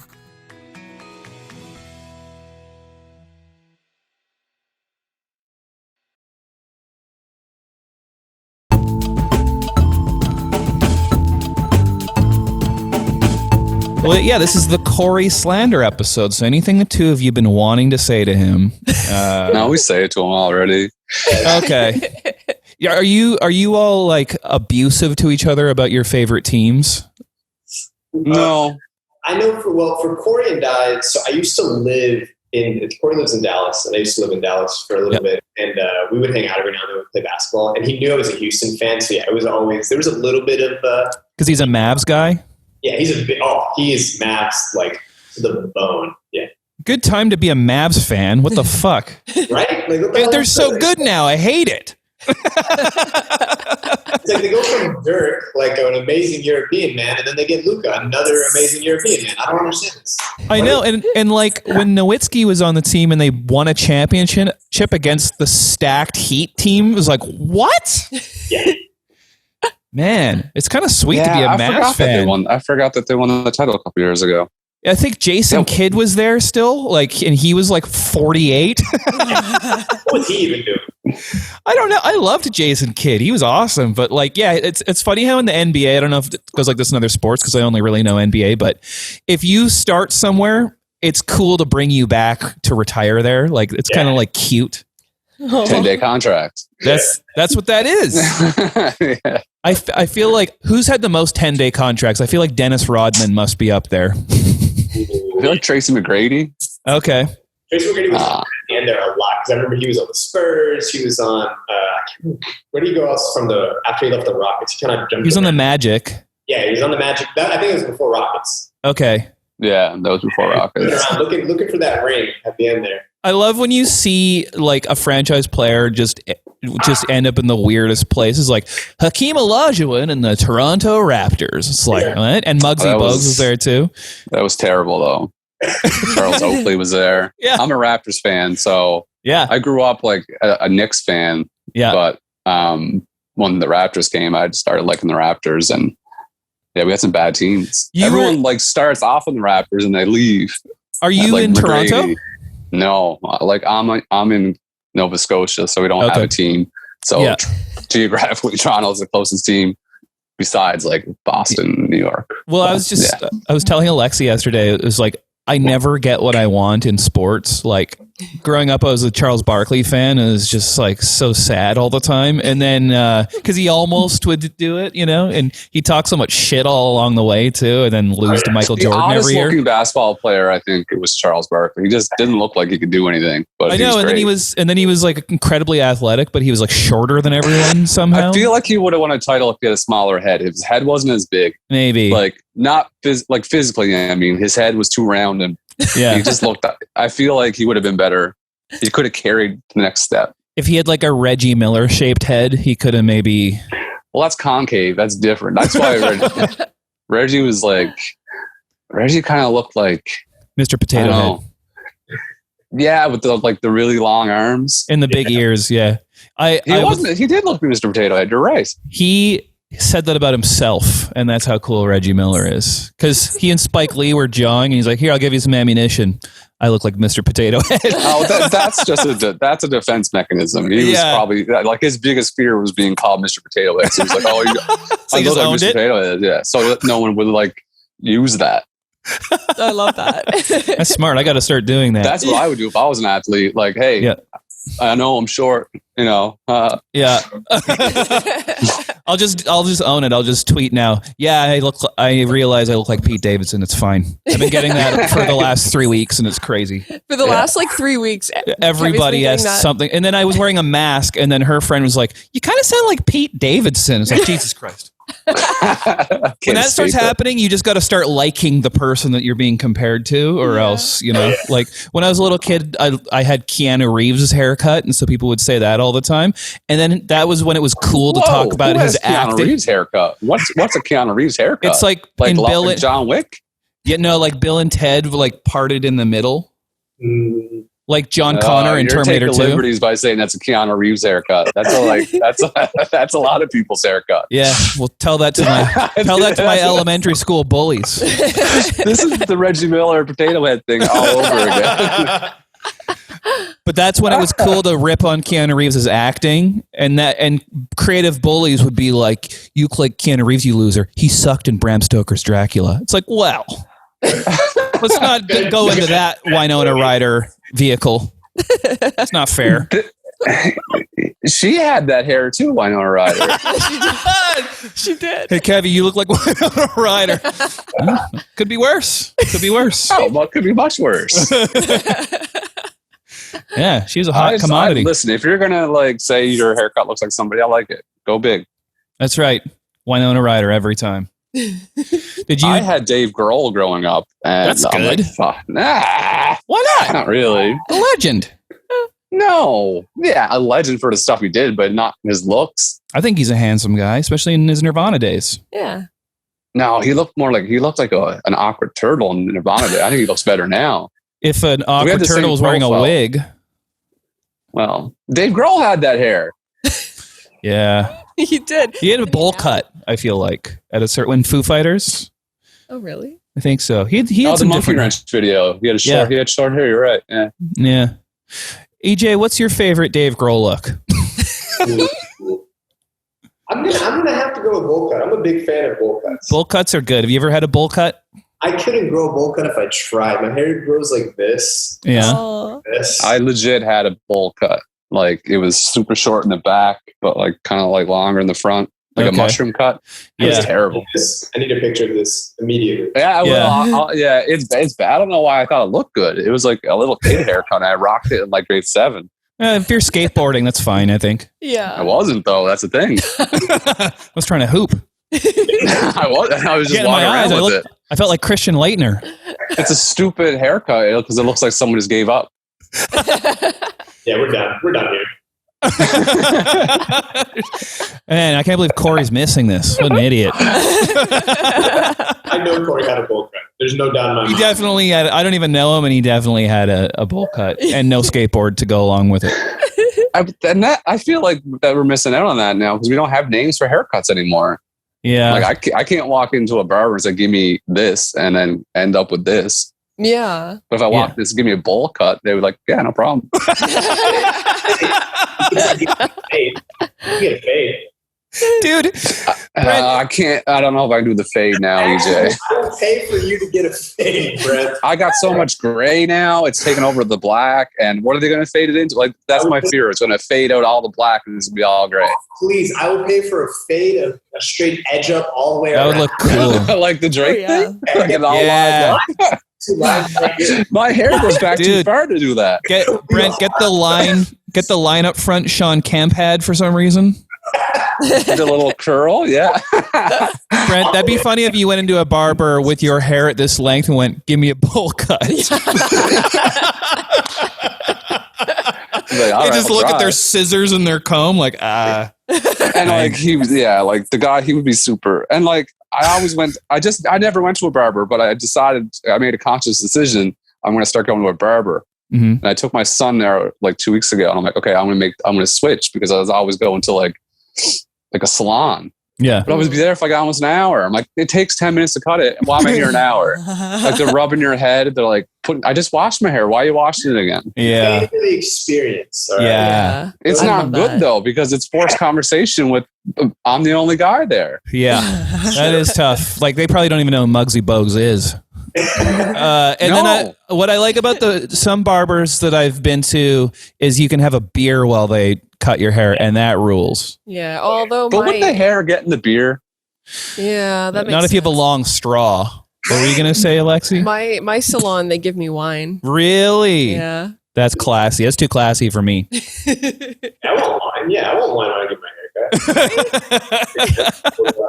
Yeah, right here. But that's how you end up with the bowl cut. You end up with the bowl cut after too many glasses of wine. Exactly. Like, let's do the bowl cut while we're here.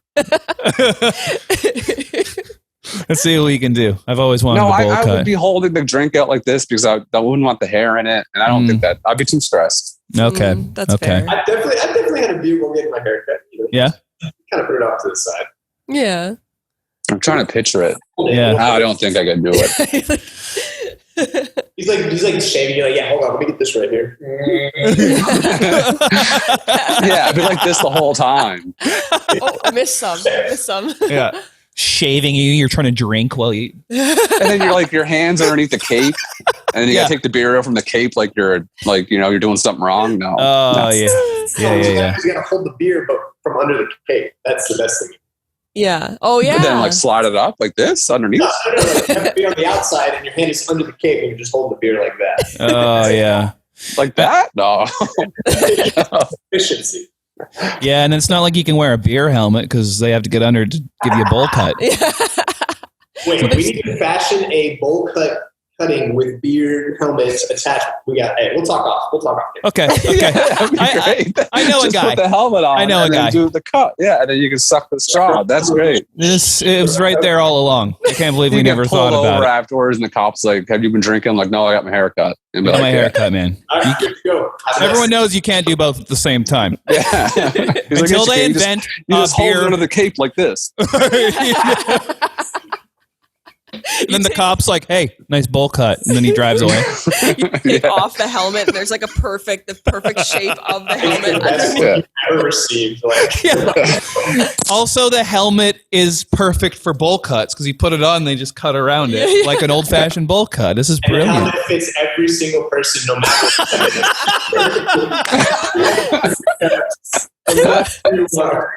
It's a magical machine here. Man, Corey, you fucked up. You don't even know about this now.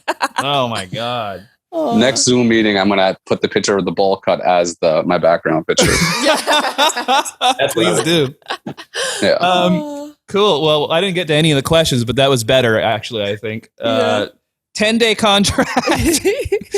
These two's podcasts, maybe Corey too, if he knows what's good for him.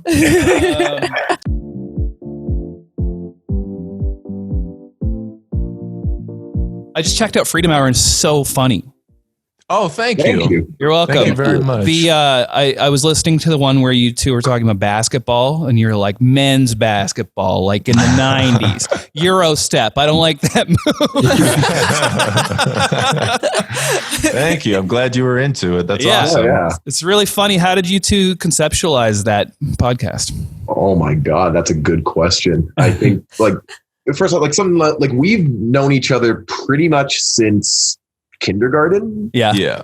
So we've been friends for forever, and we've done dumb, stupid stuff like this for forever. We've made, we've been making movies and that we think are funny that could be questionable to say the least, but we've been doing things like this since we were in grade 6. Oh, really? This kind of just came up with some characters we kind of did.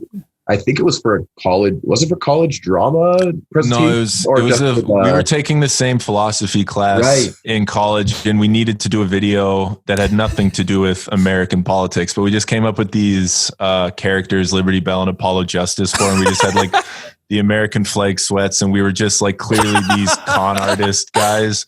And then we made another video for a film class I was taking that was an infomercial to this thing called Reach for the Stars programs, which was clearly just these con artist lunatic dudes. And then just had the idea because we really enjoyed the characters and just thought there was maybe some more we could do with it than just an odd video here and there. And we were just thinking, because we both have, I'm a dual citizen between here and the States, and something I'm just, ever since I was a little kid, I've been so fascinated by, and for the most part, I find it funny, but oftentimes it just gets scary, but is the insane patriotic views of America. And I knew people that I don't know, I've always got a kick out of the people wearing the shirts that say freedom. And like I said, wearing the American flag sweats, and all they can ever talk about is how and why America is the greatest country in the world. So we just thought we'd take those characters, and that was essentially the theme of the pod, if that makes sense. It's so funny hearing people say that what you just said all the time about America being the greatest country in the world, and then Canada and Sweden, we're just okay. Yeah, exactly. Exactly. It's also getting to the point where I think people really need to evaluate that. It's just been taken for granted for so long. It's America, it's the best. Yeah. And I've been saying to people, and they're like, I don't know if that's really the truth anymore. I'm like, you know what? I think there's an argument to this, Wow. It's just I think at least it's just, there's that kind of American, and not every American is that, but I can speak from experience from when I lived in the Midwest of something great can happen in Canada, something unbelievable, the greatest story I've ever heard. We're kind of just oh yeah, that's cool. Good. And someone could open a door for another person in the States, and they'll be like, that's why this is the greatest country in the world. They just love it so much. And I just find it hilarious. I know Chris does too. So it's really fun to play off of that with each other. Yeah, it's funny too, knowing Canadians who become successful and then move there, and then no one knows they're Canadian. It just gets swallowed into the ether. Yeah. Oh, absolutely. Exactly. Yeah. Or they keep it a secret. Yeah, and it's funny too because like I spend half my time in LA. And I used to get made fun of for being Canadian, and now there's like this quiet sort of appreciation for it in my friends group. I find it's like, oh, okay, yeah, totally, it's pretty cool. Kevy's Canadian. Yeah, I know it's like a joke. When I lived in the States the first time, people would just call me Canada, and they'd laugh at me. I'm like, it's not even a nickname. Yeah, what are you talking about? That's not inventive. That's not clever. No, they're calling you Canuck or maple syrup or something like that. Like Canada. Yeah, that's the best nickname you've got. Kills over there, though. You know what's funny is the great comedian Ivan Decker. I produced his comedy album, and when he went on Conan, I went with him. And Rainn Wilson was in the back, and he came up and he went, "So you guys are Canadian, huh? That's hilarious." Yeah, exactly. Why is that funny? Right? We're from like a better country. What are you laughing at, man? Hilarious. Great. just quickly got roasted by the cast of The Office. Yeah, I mean, it's pretty good. Fair enough, I guess. Yeah, but yeah, your show's so funny. I really love it. Thank you so much. I love any podcast that talks extensively about Rocky IV also. So it's one of the greatest American films of all time. Absolutely. Do either of you have a paranormal experience story? Why don't you go, Chris? I think we both maybe do, but do you have one? Sure, I'll take this one. I mean, I don't know necessarily if this really counts, but I don't know if anyone is familiar with this term or this thing that happens to people. It's called sleep paralysis. Oh, I've had it. Yes. I hate it. So my brother and I, this used to happen to us, and it would be just completely random. You just be laying on the couch, you take a nap, and all of a sudden, like, what's going on here? Yeah. Well, this thing's kind of continued on. It's periodically happens in my life. So I move into this new house. I'm in this room. I'm getting used to the place.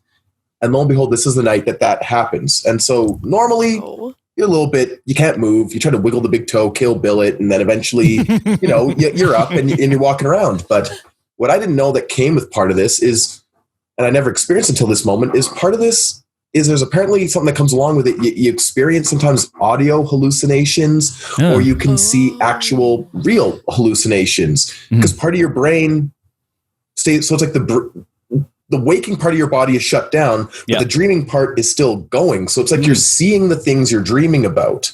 Yeah. And then what no one also tells you is sometimes you get this feeling where it's like you just feel like there's something evil, but you can never see it because you can't move your head. And it's always just out of your vision. Oh, no. And so this happened to me in this new place I moved into for about 3 nights in a row. And this hadn't happened to me like this level ever in my life. So at this point, I'm really, really having a freak out. And so one of my roommates, I'm not going to name him, decided, because he knew I was having these issues, thought it would be funny. And he put enough time into it that he hid in my room, waited for me to fall asleep, and knew I was having these issues, and stood in my closet where I couldn't see him, and was trying to get me with this. And like an idiot, because I'm scared of everything, it just absolutely terrified me. And I'm telling you, it ruined that house for me. Well, and I lived there for 5 years, so it was a big problem. Your friend is a horrible person, but a genius. But also a genius. Yeah. An asshole. That's amazingly diabolical. Really took advantage of your, paralysis problem, and I feel pretty bad. I'm scared of this person, but I also respect them a lot. Yeah. Well, thank you. Well, I should say thank you. I'm going to thank you on their behalf. Yeah. Are you still friends with this person? Because you want to stay on their good side, I think. I am friends with them, but I don't see them very often. It's funny having friends you're kind of scared of. It's like, I don't totally trust you. Oh, yeah. Well, my one friend, Coral, when we were in high school, we used to kick each other a lot. This is like my oldest best friend. Reasonable. We used to kick each other. And one time she got a running start from behind me, ran up and scooped underneath, kicked me like right in the ass, but missed, went underneath and fractured my tailbone. So now I'm a little scared of her. Yeah. God. I also just found out her friends pranked their other friend by getting him a massage with a happy ending. Yeah. And didn't tell him. I had nothing to do with it at all. This is like, I heard this. That's what I'm talking about. Yeah. In terms of pranks, could be worse. That prank had a happy ending. I don't know how else you want to think about that. It just keeps escalating. Yeah. And just get him a really high class escort next time. It's like, no, yes, this isn't funny. Really got you. Really got ya. By the way, can I borrow $800? Yeah, flying you to Vegas first class for a night with an escort, you loser. Yeah, exactly. Oh man. Do you have any stories like that, Henry? I mean, not that involve terrible friends. I don't know if it's really a ghost story because I feel like I should have been more spooked by it than I was. But long story short, essentially, my wife she's a lot more paranoid about this stuff than I am. So anything can happen. And she's like, oh, the house must be haunted. And it's like, no, it was the furnace starting or something like that. You know what I mean? Yeah. And so she was getting more and more spooked by something. And so maybe that was in my head, but out of nowhere from our wall, it sounds insane, but it looked as if there was like an infant stepped in syrup and half of its footprint was there. Oh, now. You brought in kids. Yeah. And that kind of came out of nowhere. And I was trying to think of like, there's no rational explanation as to why that would be there, but just mopped it off, whatever, stopped thinking about it. And then one night, or maybe it was that night, I was falling asleep on the couch and it was just like that dumb thing where I tell myself like, I'll just wake myself up at 1, it'll be fine. And then I fall asleep. And then sure enough, right in my ear, I heard it. I feel very confident. I heard what sounded like an infant's voice just say my name. Oh no. I woke up and it was 1 o'clock on the dot. No. So I don't really know what the point of that whole thing would have been because just to like wake me up kindly. It's a great ghost. Yeah, it's a good, very thoughtful ghost. Yeah, but never after it woke me up and it got out of Dodge. So I don't really know if that counts or not, but I guess it's kind of spooky. Well, the ghost is thoughtful, but except for the whole syrup footprint thing, that's pretty ignorant. Yeah. Could have cleaned up after yourself after that. I would have killed you. Yeah. That's why there's were only you half. pouring syrup on your foot, baby? There's only half footprint though. Maybe it tried. Yeah, maybe it did. Yeah. Tried to clean it. I mean, who doesn't like a nice midnight waffle special? It's true. Yeah. Just clean up that footprint off the floor. It's delicious. Just next time, if you don't mind. Baby. Yeah. Ghost baby. Chris, do you have an insane day job story?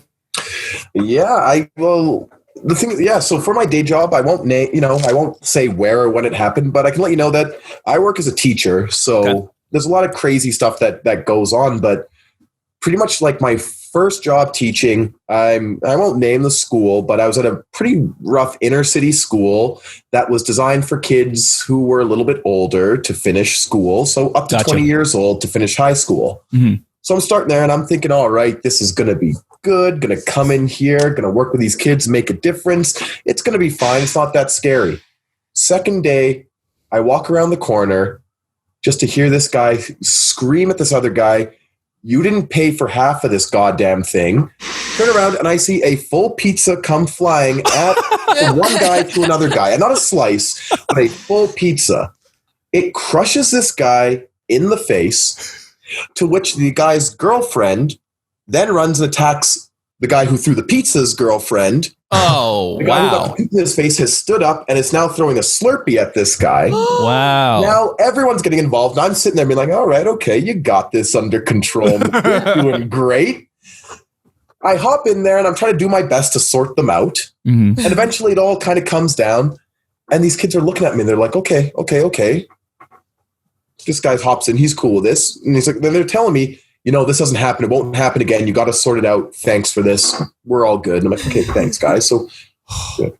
Next week, literally a repeat, but just different food, different drinks. And this is a continuous cycle going on here. And I'm just thinking to myself, this is what you got into teaching for? This is the dream, this is my man. teaching job. I'm like, all right, good thing I got those years of university education so I could just come in here and just essentially get smashed in the face with a hot dog or a pizza or whatever. Oh my God. And I guess another one that I won't say isn't necessarily an insane story, but one time where I really questioned the effectiveness of what I was doing. I'm a social studies teacher, and I'm talking about World War II. So I'm just giving it a little bit, this is what happens. One student raises their hand And they asked me, with all seriousness, they're like, well, Mr. Franklin, I'm kind of confused. What was going on? What was Europe doing at this time? And I was like, wait a minute. I'm not sure. I'm like, what do you mean? And they're like, well, you say that all this fighting was happening in Europe. And I know that Britain and France and Germany were fighting, but who was Europe fighting? Oh, God. I had to stop for a second. I had to be like, wait a minute. Have I been explaining this whole thing to you the whole time and you thought Europe was like the country? Like, that's your fault, man. And so I had to stop and I was like, oh man. And the worst part is I'm like, how do I explain this to the student without like making them feel real dumb in front of everyone else? Yeah. So I was just like, no, Europe, they were getting in it too. Nah, you just let them be as possible. Like, oh yeah, Europe's doing. They're in there. Europe's, they got their hand in all these pies. Let's move on to the next thing very quickly. You're hopeless. Let's just whatever I got to say to get you to shut up. At that moment, I'm kind of thinking like, wow, you're a social studies teacher and like your student didn't know what Europe was. And I was like, okay, maybe we need to rethink this. And lo and behold, podcasting came around. There you go. That would have been funny if you're, talking about Hitler and then he's like, excuse me, you forgot to mention the part where Eli Roth and Brad Pitt shot him to death. I was like, I was just getting to that. Quentin Tarantino joint. Yeah. What about you, Henry? I've had tons of, through stand-up comedy, tons of bombing experiences, and one of which was like pretty wild. Yeah. A normal job, actually, I had a pretty good one I was just working at like a pretty stereotypical grunt labor Alberta job at a landscaping supply place. But this guy on the, Chris, what was the word again? I'm the such loader? The loader. I couldn't think of the loader. Oh, you're an Albertan, for God's sake. I couldn't think of loader. But this guy was driving the big loader and he backed up over a whole car. Oh, no. And then so no one was in it. Nobody got hurt. It was just in the parking lot. And luckily it was empty. And then this guy, one of our managers, comes out and is just losing his mind, screaming F-bombs around everywhere about how much of an idiot this guy is. How is this humanly possible? How could you be so stupid to drive over a car? So he gets in it. And in his way, come to save the day and get it out of there, he just backs up over another one entirely. Oh, no. That was pretty solid. That's amazing. Oh, wow. But I guess the most like insane one I had was through stand-up. It was my first little circuit in the States where I was like doing proper paid jobs and stuff like that. So I was really psyched. And then one of the first ones I was doing was in like rural Minnesota. It was just like this highway country bar and it's called Woody's. And on it is this guy's face with this like insanely curved brim of his hat. That just stood out to me. And then so I'm going on stage and it's just like, it's not even a show. It's just a bunch of very unhappy people not paying attention, just drinking their miseries away. And they're like, oh, you're doing your time. I'm just up there, like, what's the deal? Being an idiot. No one's listening. And then this guy just screams out, am I allowed to swear on this? Yeah, go ahead. Yeah. Okay, he's just like, just tell a fucking joke. And I was like, whoa. And I was just like, good Lord, man, I'm sorry. But he was genuinely offended because this is like 20 minutes into it. He just loses. He's like, would you just tell a fucking joke? Starts freaking out, storms the stage. No. They have a security guard and the guy, because I started like giving it back to him as a heckler. And I thought it was like going pretty well, but everybody was just like nervously looking around, started putting their head down. I was like, what the hell? This is kind of funny and still nothing. Yeah. And then the guy storms the stage, security gets in the way. Then he starts yelling at me, this show's never happening again because of you. This will never happen again. I look at his hat. It's insanely curved brim. And I was like, are you Woody? And sure enough, he was the owner of the bar and he hated me so much.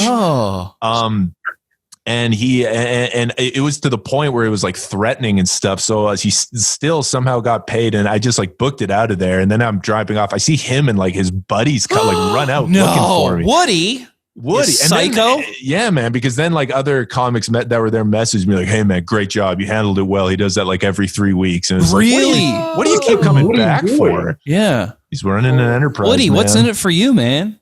Oh man, I love how you fun. I love how you like recognized him by his hat. I like the idea of them making the sign and him being like, "It's not curvy enough." It was, yeah.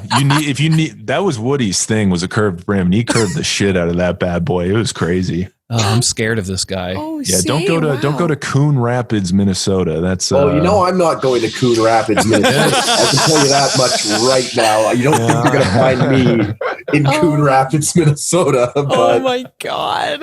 Good call. All right, you two. Very nice to meet you both. Yeah. Thank you so much for coming on. fun. Freedom Thank you Hours, the so much. podcast. It's so funny. It's on. Thank you. Thank you. We Yeah, really thank you appreciate very it. much. We really appreciate it. You got it. Nice to meet you guys. Hey, nice All to right. meet you too. Bye. Take care, everyone. You Bye. too.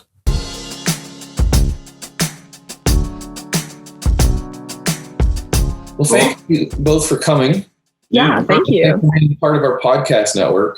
It's a real pleasure. You know, you guys were the impetus for us to actually start doing this. You know, when Dan approached me because I was looking for a guest for the other podcast I do, which is just a music podcast. Yeah. And he was like, "Oh, I'm doing a comedy podcast network, you know, with some people, and you know, we are like, I'm a fan of yours as a comedian, and if you ever want to do anything," and I was like, "Well, I have this idea." And it's Marty's idea, but I'm like, we've got this idea. Yeah, I mean, we've just been bullshitting about it for months, and then it was like, "Hey, someone wants to put this out for us." I was like, "Easy." So here we are. So it's cool. That's so great. What was the initial like topic that you wanted to tackle for the podcast? Did it end up being exactly what you're now doing? We recorded an episode that had absolutely no structure, and I showed it to a couple buddies, and they were like, it's got potential, but you need to like make up some rules." So that's why we came up with like facts and best state, worst state, and all that shit, because it was like, it was just kind of just off the rails, you know? Yeah, and I think as you're gonna get a headache in about 10 seconds, you'll realize that like Marty and I could just talk forever. So like, you know, so So having rules about us talking forever really helps. Yeah, it's a parameter or two. You need like a riffing shot clock in the corner of the room. 25-second riffing shot clock. So we're done with facts then. Yeah. What we like to do, and I think that this is like, and my job as the assistant is to sort of like drive through the show. And but even that gets flipped around sometimes. It does. With his brother on the last episode, it was really like, okay, we gotta move on there, bud. Yeah, but the thing is, if we have the guest being last, then we're both conscious of not talking too long and making them sit there like dildos, you know. And so with each segment, it's like, you know, we go first, and then the guest goes last, and then it moves the show along appropriately. So that's the secret. If you guys want to know what goes into our 11 herbs and spices over here, man, that's what it is. Yeah. Do either of you have any experiences with ghosts? I hate ghosts, man. I hate people who believe in ghosts. I don't fucking believe in ghosts. People who believe in ghosts piss me off. It just makes me so angry. Yes, I have experiences with ghosts. I live in a 100-year-old house, and it's creepy as shit here. And people ask me constantly, "Do you think it's haunted?" And I say, "No." And they say, "Well, how do you know?" And I say, "Because that's not a fucking thing." Yeah. Like, once you die, you're dead. Sorry, Yeah, totally. I don't know what to tell you. Yeah, there's no fucking 18th century woman in a gown floating around my basement. Now, you say that, and it like segues directly into the next thing I was going to say, which is my stepfather, who is more or less like my father. Like, he's since I was 12, he's raised me. And I love him. I think the world of him. If he needed a fucking kidney or needed me to help him bury a body, I'm down. And he is a biochemist. Okay. Biochemical engineer, right? And he is a completely empirical data person, right? And he's actually like got like laws named after him and shit, but I don't know what they are. They're not like the kinds of scientific laws that you find out about until you're in like the third year of grad school. So, yeah, totally. you know, like that's kind of a waste of time to even talk about. But you know, I like him, so I'd like to pump his tires a little bit. But anyway, one time we lived in an old house out in the country outside Chicago when I was in high school, and he was like, "Brendan, I got to tell you, he's from Texas, and he's like, I don't believe in ghosts. I went up there and there was a woman in an 18th century dress floating around. You know, she was looking around. She looked at me. I looked at her. She said, shush. And then she just went off. And you know me. You know, and you know Joel. Yeah, no, like, it's Joel. It's a fucking crazy. He's a fucking genius. It's so weird to think that he would be like, yeah, that happened. That's kind of why, like, well, you have my favorite quote about ghosts, and I mean, I'm going to misquote it, but it's essentially there's two kinds of people. Yeah. People that don't believe in ghosts and fucking idiots. No. The people who have absolutely seen a ghost and they like will attest to it, and then people who are fucking idiots. It's like, yeah. I like it. Yeah. Your impression of your stepfather really did sound like someone from King of the Hill. Yeah. You know what? His first wife was named Peggy and had red curly hair, and he looks exactly like Hank Hill, and he talks exactly like Hank Hill. He's from Abilene, Texas. Wow. Which is outside of Dallas. And he made all his money in propane. No, cocaine. Propane accessories. Is that going to be an 8-ball? The other aim,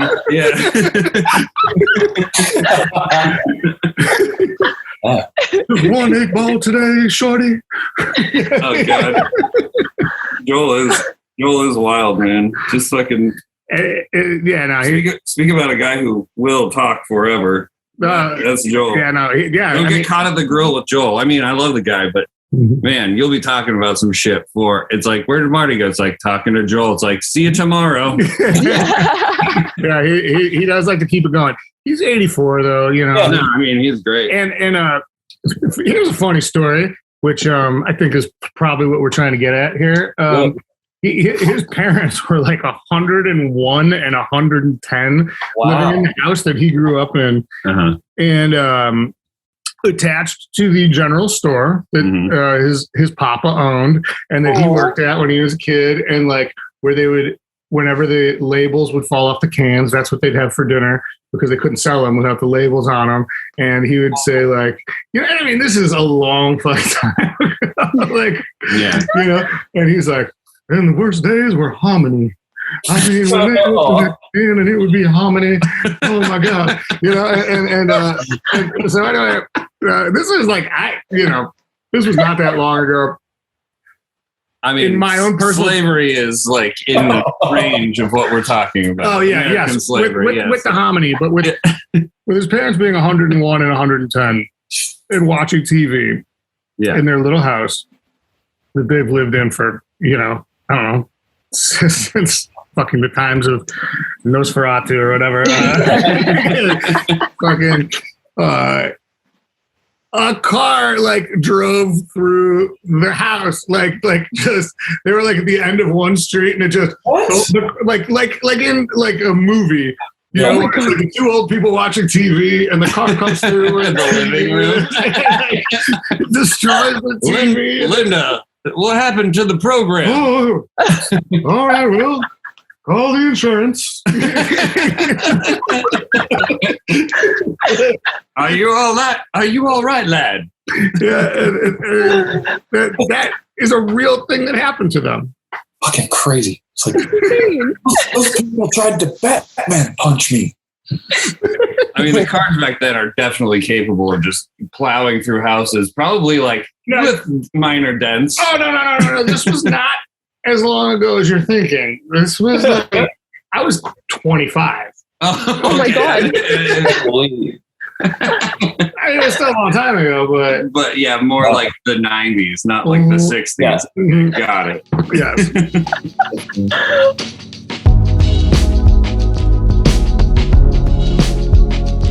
Do you two have any bad concert experiences that you've ever had? I certainly do. Yeah. And for me, the worst concert I have ever been to is Motley Crue at the Save on Foods Memorial Arena, where Amitai used to work. I played there once. When did you work there? Amitai, when did you work there? I worked there. Let's think about this for a second. I want to say in 2007 or 2008. Yeah. Ish area time around then. Yeah. Not for very long. I moved to Vancouver shortly after that. Gotcha. But, did I sell tickets to your show? Is that what I'm about to find out? We opened for Mariana's Trench there in 2013. So I was hoping you were standing there with your fingers in your ears while we performed. See, now that's in my head, much like the Weird Al sock photo. Yeah. Katie, what was your story? Well, so they were touring. I believe it was 2005, and they were touring behind the Carnival of Sins, the Carnival of Sins tour. But the story of the tour was the Tommy Lee had asked, when they said like, hey, will you do this tour? His first stipulation was, I will only do the tour if you call it Tommy Lee and Motley Crue. Oh my God. I don't know why people think he has a big ego. That's weird. Yeah. And they're like, no, we won't do that. He's like, fine, roller coaster drum set then. Totally. Well, so very shortly into the tour, he injured his wrist, so he couldn't play with the band. So the only great thing is that they got this kid from Calgary. So that part was kind of cool. Like this young kid who was great, and he played the full set. Wow. But Tommy came out and did only solos. So he wouldn't play with the band at all. He would only come out and be like, I'm Tommy Lee. And then he would play the shit out of the drums. And they'd fly him all over the ceiling and all this bullshit. Oh my God. His wrist was okay for that? Exactly, right? He was like, I can't play the drums. I don't know if I believe Tommy Lee this time. Yeah. So the one also thing is there was no opening band, which should be sort of, you're like, great, we're old, who cares? Get in and get out. Mm-hmm. But at Save on Foods Memorial Arena, they have a policy in concerts that they shut off beer sales after opening bands. Oh, great. Oh, weird. So at this one, they were like, booze was only on until the band went on. So just like when people were filing in, I guess, probably. But by the time we got there, they just in bars, they weren't serving any alcohol. Oh, fun. At this Motley Crue. Now, luckily, I come from straight trash. So me and both of my brothers had obviously brought booze in. Yeah. Like, what are we, amateur nights? About walking around with tall cans all over the place. Yeah. Of course. Yeah, for sure. What did I not wear socks that night? Like I got booze on me. So we're second right. But also Tommy Lee also did this thing where he kept trying to turn it into like a Methods of Mayhem kind of show. He kept coming out and being like, when I say Motley, you say Crue, Motley. And everyone's like, oh no, we're like aging rockers, man. We don't do. That's not what we're here. Yeah, it's not. And he kept coming out with a camcorder and trying to get women to take their tops off. What? I'm so surprised he did something like that. And just everything that he did, the whole, like an entire arena's worth of people were like, no. I like that you know his side project's name, Methods of Mayhem. Very impressive. Your new metal knowledge is better than I thought. Yeah, the other project I believe is named Pamela. Okay, yeah. Wow. That's cool. Amitai, do you have any concerts stories? Right now, it feels like I'm thinking back to any concert that I've been to. I was like, that was the greatest experience of my life because I was in a room full of people, and I missed that so much. Yeah. But actually, my worst concert experience was also at Save on Foods Memorial Arena. And I may have even been working there at the time, or it might have been around then. It might have been a little before then. Might have been a little before then. I can't remember all the. It's much. The concert was Bob Dylan. Oh, okay. And the concert itself, I don't have that much to complain about. I mean, I was a little bored. But the thing was, he's my dad's favorite guy, hands down, period. So my dad got these tickets for us to go. He's wanted me to go to a Dylan show with him for ages. And I don't remember what happened, but we got in some like fight just prior to like maybe the week before or something. And it wasn't one of those like little like, oh, I'm mad at my dad because he said something dumb about Israel. I don't know what. It was one of these like it was like a kind of like a serious fight. Like I don't remember. I literally don't remember what it was about. I just remember the emotion of being like, yeah. This one's one where it's like, we might need to go to therapy for this type of shit. Yeah. I clearly didn't, and now I just have it deeply repressed in me, I guess, somewhere. Okay. But then we went to the show, and so for a little bit of context, my dad loves smoking weed. He's a giant stoner. Okay. And so we went to the show, and I remember him being like, "Hey, I'm just gonna run to the." I'm just going to go I'll be back in a little bit. So he leaves me there in the seat. And like, this is me like barely making it to the concert at all, cause I'm so mad at him for whatever. Yeah. And he just leaves me there. I'm just sitting there being like, oh my fucking God, he's totally fucking getting high right now. And then he got back, and I just remember sitting there the whole concert, him being very, very high, being very weird. Like he was like, he's like, oh, this is perfect. I'm going to reconnect with my son after this. Falling out we just had. And me just sitting there like fucking like arms crossed, just like, this is so dumb. I can't believe I'm here. Why the fuck am I here? For I don't know. I want to say 2 hours. I have no idea. It might have been 100 years for all I know. And so yeah, that was my worst concert experience. Oh man. It didn't mend the nothing. No, if anything, we ended up further apart. Oh. Dylan played a lot of piano, if I remember correctly. Oh. Yeah. Yeah, exactly. It was. He's like, remember when I went electric and no one liked it? I'm upping the ante. Yeah. It's funny. I've been asking people during these episodes worst concert experiences, and I just remembered one of my own, and it wasn't even mine necessarily because I enjoyed what happened, but the girl I was dating, it was her worst experience. You remember Comedy Death Rays? Of course. That festival was like Scott Aukerman, and he put together a festival. And when it came to Vancouver, it was in the Commodore, and they put seats there, and we were front row. And right before the show started, the girl I was dating at the time was like, "Yeah, I've only ever seen one stand-up comedian, and it was this guy." So bad. He opened for Tenacious D. His name's Neil Hamburger. And I'm like, I love Neil Hamburger. And she's like, why? And then the lights go out and they're like, up first, special guest, Neil Hamburger. And he did this thing where he came out. If you don't know who he is, he looks like a used car salesman. Like he has a comb over and stuff. And he came out with like 6 drinks under one arm and then another drink in his hand. And the first 5 minutes of his set are him just going, ha! And then drinking, and then and spitting it back and drinking it. And then we were second row, sorry. And he went, okay, time to start the show, and dropped all his drinks on the ground. And the crowd was like, whoa, this is crazy. Oh my and then God. He went, told one joke. He was like, why does Courtney love blah, blah, blah. It's always like celebrity out-of-date jokes. And then he finished the joke, and then no one laughed. And he went, for some reason, he zeroed in the guy right in front of my girlfriend at the time. And he's like, hey, motherfucker, when I tell a joke, you laugh. Threw the drink at him, and it just went on the girl I was dating. Oh, no. Oh, my God. And then after that, she really did like Big fan now. Right? Yeah, Big fan. Yeah. She got his whole shtick after. It was on brand for Neil Hamburger. Oh, my God.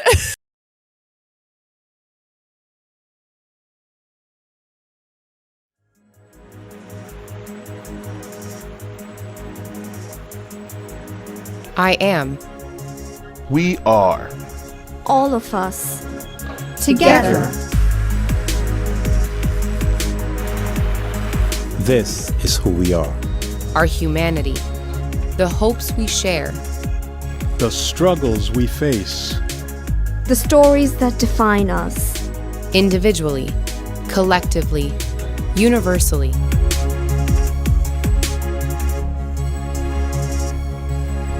Every person, family, community, We are happier when we have each other.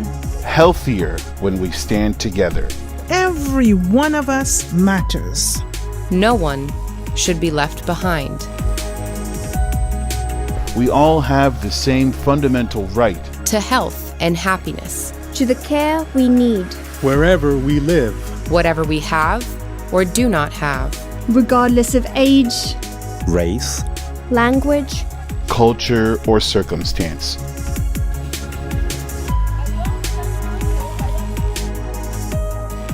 This is our mission. We stand together with all people. In every community, every country, throughout the hemisphere. Because we are healthier. Together.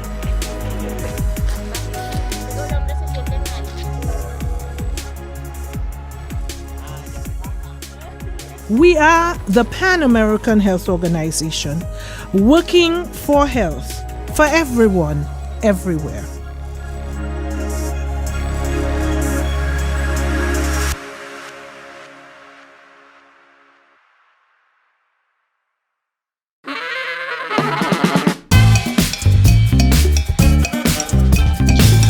Are you a Marvel or a DC person or other stuff?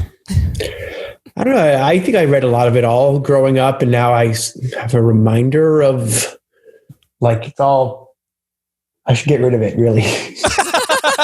Why? Well, a lot of it would be probably better enjoyed by like a younger person.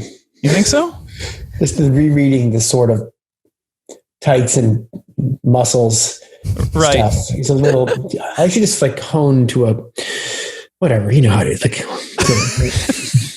create like the best. Just only keep the best stuff that's really rereadable, and all the kind of genre stuff. Just give it to a younger generation. Right. Mm-hmm. It's interesting though because like I feel like kids' attention spans and taste change so rapidly that it's hard to know if like young kids would relate to it. Like I remember I tried to show someone who was like 8 years younger than me Blade Runner, and the pacing is so slow that they were just like, oh God, like, you know what I mean? So you wonder. There's a lot of stuff in Blade Runner that doesn't hold up. Oh. Yeah. Like I just was noticing today that they're putting a warning about like stereotypes before Muppet Show now. Really?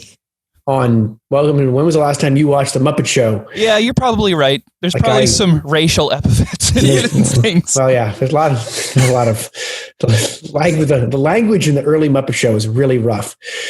But no, I guess, I think, The Simpsons might someday have one also. Interesting. That's like, we've been around for a long time. Not everything that's been on the show is current level of thoughtful. But that's what's interesting is sometimes I feel like you can kind of just become an institution, like obviously The Simpsons is. Like Howard Stern's not going to have to apologize anymore for anything. Same with you guys and same with South Park, I think. Right. Well, certainly shows like South Park and people like Howard have a real advantage, but clearly they don't care, which is really freeing. You know what I mean? They truly don't care. Yeah.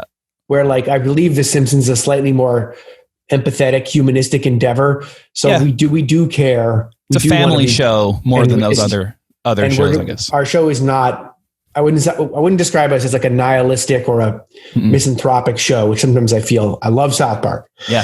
But certainly it can feel a little dark and a negative view of the world sometimes. Yeah. And you probably, like The Simpsons, you will take home a lesson that can maybe improve your life. South Park and those shows probably not. Well, I don't know, usually at the end of every South Park, one of the characters literally stands to camera and says whatever the lesson is. Oh, that's true. That's true. They're not shy about telling you, showing that. That's the first rule of writing: show then tell. But no, I mean South Park is a brilliantly delightful, so funny, smart, great show. It really is, and it stays so edgy and so of the moment. Yes. And I also like that they represent not just their own opinions. Like they don't seem to have an agenda for cramming anything down your throat. They'll make fun of both sides. Well, yeah, I don't know about that. I think they really only they make fun of everybody, but yeah, at the end of the day, they're telling you what they think. Yeah. They're pretty much, you know, watching South Park, you know what the creators of that show feel and think. They don't say, oh, this is what one kind of person thinks, and that's and that's like a valid way of looking at the world, and this is what a different type of person who's different than us thinks, and that's a valid way of looking at the world. I don't know, maybe I'm wrong. I haven't seen it yet. No, I think you're right. I think they just make fun of everybody evenly is what I meant. Yes, sure. What I meant. Yes, but yes. I love the term, yes, false equivalency could also be used. Yeah. In regards to that show. I read that you had enough Emmys. You had won enough Emmys that you gave some of them to the other people in your writing staff. I would never do that. No. They don't want. We all have I don't know. The Emmy. Could anything matter less than awards in 2021? Yeah, I agree. I mean, I just, it feels like such a thing to care about of the distant past. Yeah. And like, sure, you submit and you do your best to do it, and actually the animated Emmy category is a great category because you're up against Rick and Morty, Solar Opposites, Family Guy, South Park, Bob's Burgers, Disenchantment.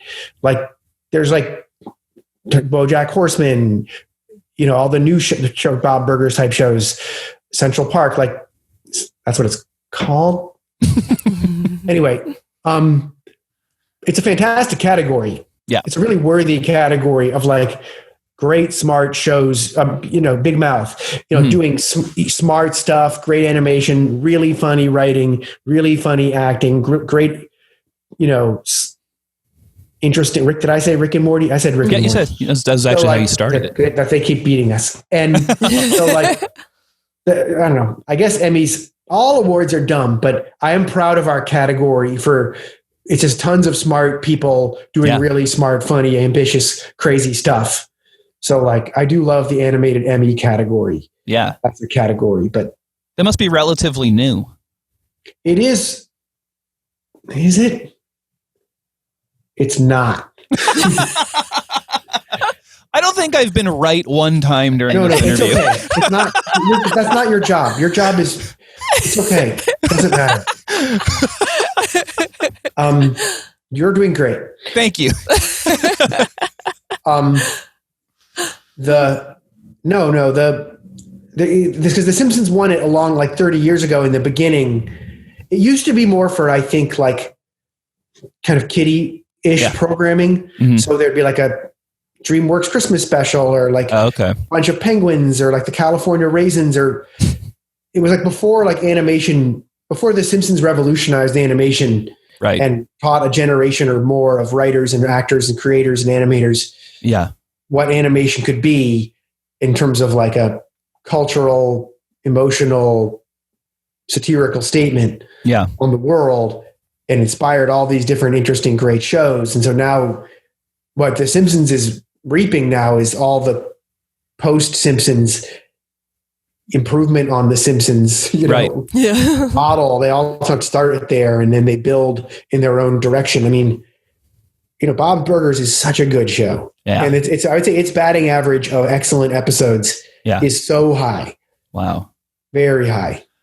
I think it's cool that you watch all the other shows. Like one thing I noticed, like I'm a music producer and I'm with a lot of musicians who that's what they do for a living. Almost none of them like music anymore or listen to it or stay current. And you seem to know about all the other animated shows that you definitely inspired. Well, I feel like those shows are inspiring to me. Yeah. I would rather watch those shows to steal, but for inspirations. And the last thing I want to watch is old Simpsons episodes. Yeah. Like that just feels like the opposite of creativity, the opposite of innovation, the opposite of like evolution is old Simpsons. Like there's this book. This book is the worst. Like this book, looking in this book is like looking through a bunch of gravestones of like, in terms of, you want to think, it's like all the episodes, like you don't want to you will, if you're trying to think of new Simpsons, don't look in the book. Yeah. But sometimes you're saying yourself, okay, the tone of this Simpsons is going to have a Bob's type tone, which is a little more character driven, a little more grounded, but like with big emotional stakes. Yeah. And lots of, but it's the kind of story that could happen more in real life. Right. Or sometimes you're thinking, oh, this is more of a South Park type thing. It's got a big, crazy satirical idea, but it's not realistic. And like, Bart and Lisa are flying all over the place and acting like super smart adults and like the way the South Park kids do. And so I haven't figured out how to do a Big Mouth type episode yet. Oh, so sexual. The show is very, very sexual. Very sexual. Would you ever be open to, like, you guys had Pete Holmes come in and work with you? Sure. Like, Pete. what about Nick Kroll or one of those guys? They probably come in. I would never correct you again. Okay. We did have Nick Kroll on the show as an actor once. Okay. He was great. When that happens, can they chime in on ideas, or is there already episode is written by then? Usually we've already written the part, but like, I wish our skill set included a little more of like ad-libbing, improving. Yeah. I mean, I'm all for doing that. It's just not what we're super great at on our side. Okay. So it's like, I'm pretty sure like a great improvisation or riff requires like two people. Yeah. If you've got Nick and me, you've only got one great person, and that would be me. So like, it's like we will do like little back and forths, but it's kind of hard to. Yeah. And I think, I don't know, even like the thing that it's really bizarre is that when voice talent does our show, like they're intimidated, even if they're like amazing person at like the top of their game, and we're just like this ancient bloated dinosaur of a brand. But like, see, you guys too. But like, they don't realize it, and then they come in and they freeze up a little bit. Yeah. And another thing I'm terrible at is putting people at ease. So, like I feel like I wish I was one of those super chill. Like, I'm reading the book about Mike Nichols. Yeah. It just came out, a new biography of him, and like to have his ability to put talent at ease and have them just do their best is an amazing skill. And you probably can't learn it. It's probably in your DNA or your energy that you cannot change. But so Mike Nichols was still alive. We could grab him. Well, I heard you say that you wish you had John Cleese come on at a certain point.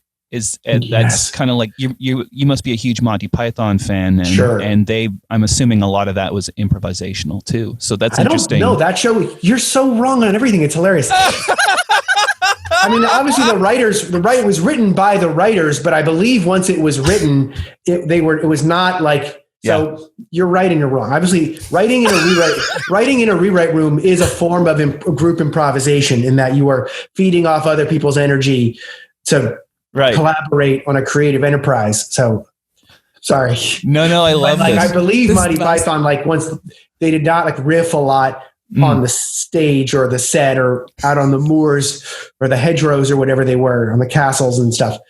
But we did have Michael Palin was in a show recently, Sir Michael Palin, in a show that aired in October called I Columbus. So he was my favorite Monty Python. Okay. And I love him. He was great. We got him in there somehow before the variant. Variant. But I mean, John Cleese.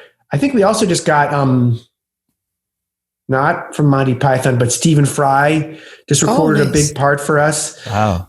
And I mean, we would line on John Cleese. I'm pretty. And then one day, Terry Jones passed away, which was really sad. But one day I just was in the office and someone said, "Oh, I just had a meeting with Terry Jones." And I'm like, "You didn't bring Terry Jones to meet us? He just was like, he was right there with you."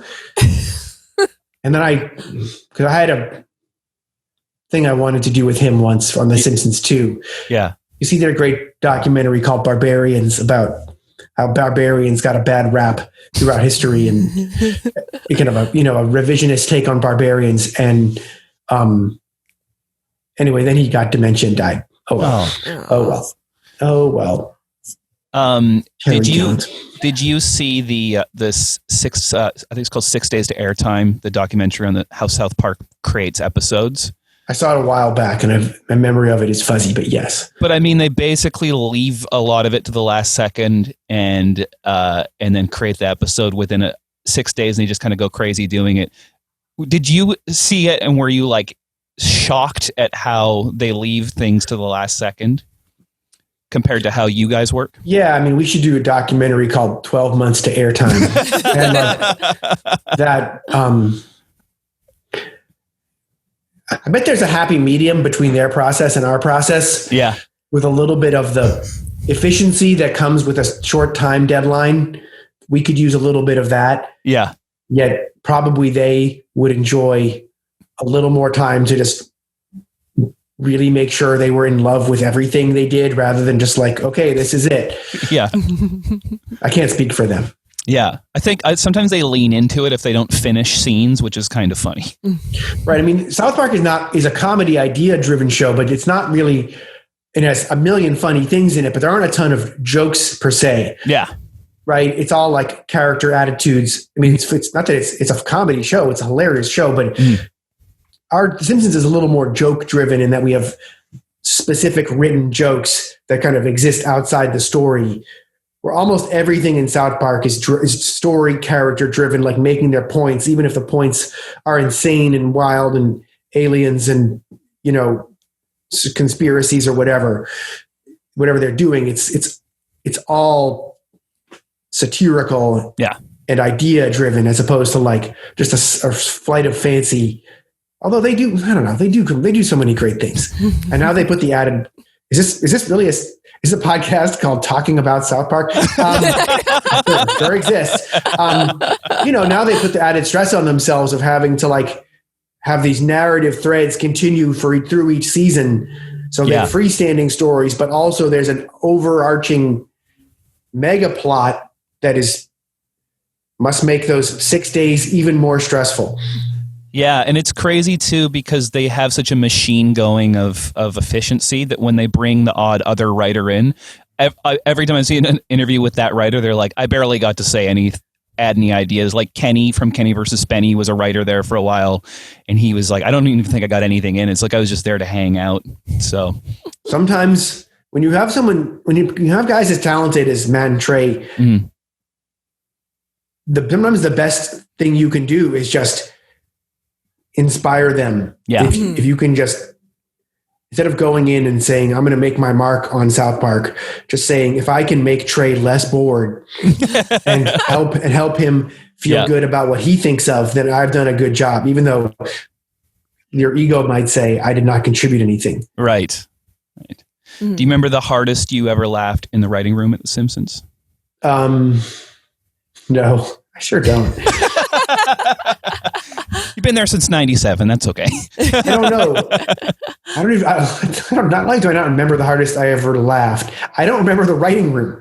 I remember this room. Yeah. Okay. I get that.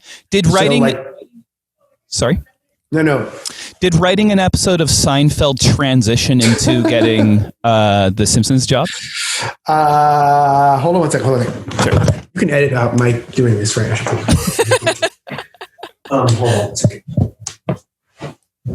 Sort of. I mean, the Seinfeld experiment was not the greatest for me or them.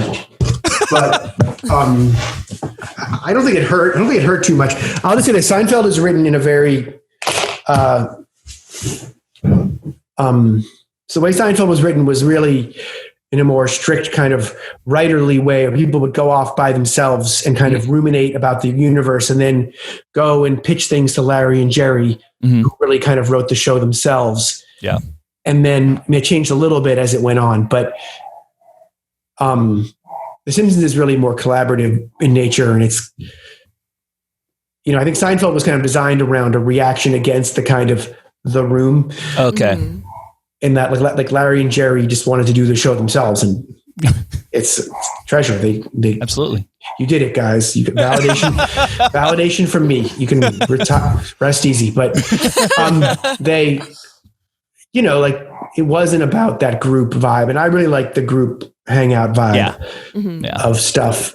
I really like the magic of human energy, and being in a room or even a virtual room is not great, but it can be done. I mean, the season that's airing now, was pretty much done remotely, except for maybe we had 2 table reads that were done live, and I guess pre-production, but 20 table reads done virtually, and all the animation rewrites and animation meetings and production rewrites throughout the process, and all the audio mixing and video editing and all the 8,000 steps that goes in that South Park does in a week. They can do it. We have to do it all remotely. So music spotting, music editing, audio mix. It's just it's a million Zooms and whatnot. So crazy. Millions. When does this air? When does this thing air? Mid-April. Mid-April. Yeah. Okay, cool. If I have to leave to go do this phone call, do you want me to come back, or do you just want me to leave? I think Whatever you guys want. I think we can wrap it like that. I have to leave in 6 or 7 minutes. That's okay. Oh, that's all good. I think edit out the talking about this. Thank you guys for having me today. I appreciate it. Really this is literally the first time I've ever had a work phone call at 1:30 on a Sunday. And well, thank you for doing it. I really appreciate you're not it. the word. No, you're not the word. You guys are the fun. You guys are fun. It's this other thing at 1:30 that's I've had 90 weekends in a row. Anyway, here we go. What else? How else can I be useful? Helpful to your viewership of comedy fans or Simpson haters, and there's no haters. It's an institution. It's the most respected people that are bored and apathetic towards it. Apathy. I think that's good, Matt. We really appreciate you coming on. If we're airing in April, let me just try to think about a couple cool shows I would like to plug. Oh yeah, for sure. Hold on, computer, tell me what we're doing here.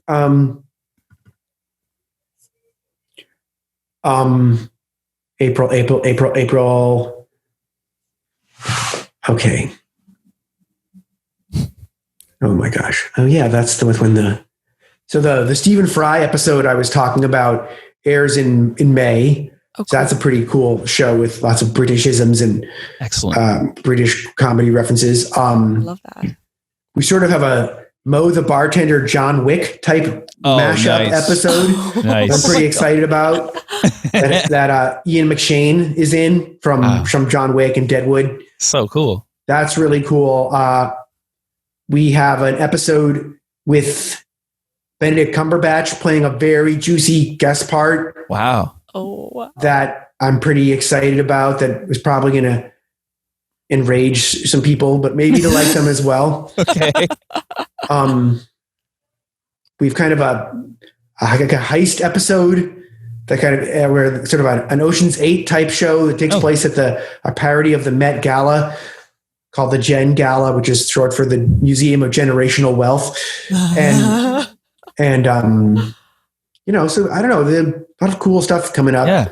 Keep watching it. I guess it's all on Fox. Are you in Canada? Who are we? Yeah, we're in Canada. Canada. Yeah. Well, I guess last week's Simpsons was preempted in America by NASCAR, but it did air in Canada, and now is been illegally streaming all week. Oh my goodness! Oh my god!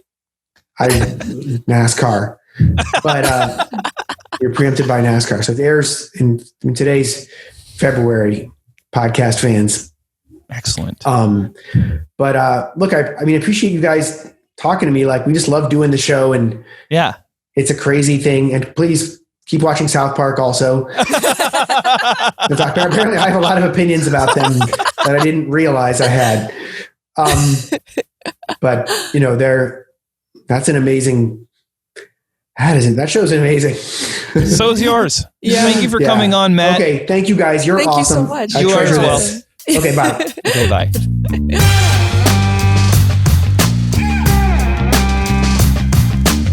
What's it been like doing shows again? You were in Columbus last weekend, right? It's fucking unbelievable. Yeah. It was unbelievable. It was just the most fun. It's just like, it was weird. I mean, there's like, they did socially distant in between tables, and then like in between rows, there was plexiglass. So it looked like, I kept joking around that I was bombing at a hockey game. That's how it felt. It looked like Subway windows, like from Subway sandwiches.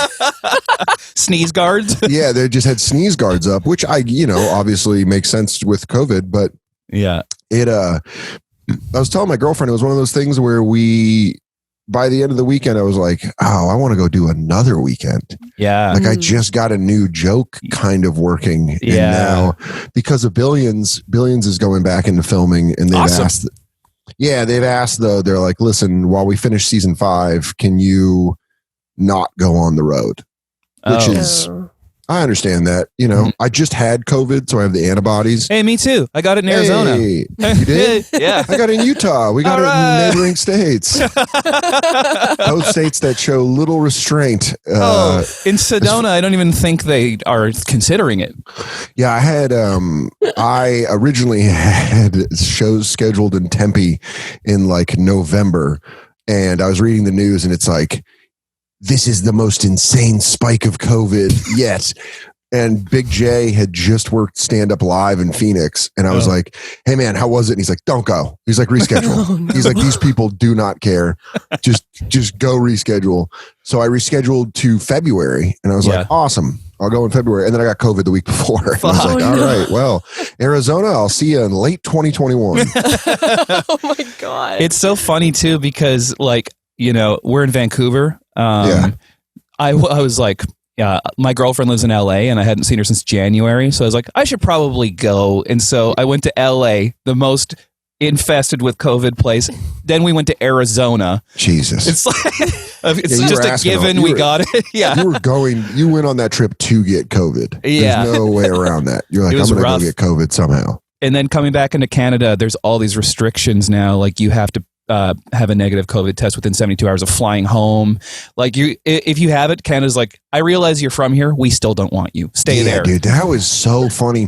That was the thing that made me laugh the most about all this, was like, Trump really, his whole entire presidency was like, America first. And then this virus happened, and then everyone was like, we're not letting any Americans in. And Americans were like, but we're Americans. And they're like, yeah, shut the fuck up. Sit in your own country. And we're like, but we're Americans.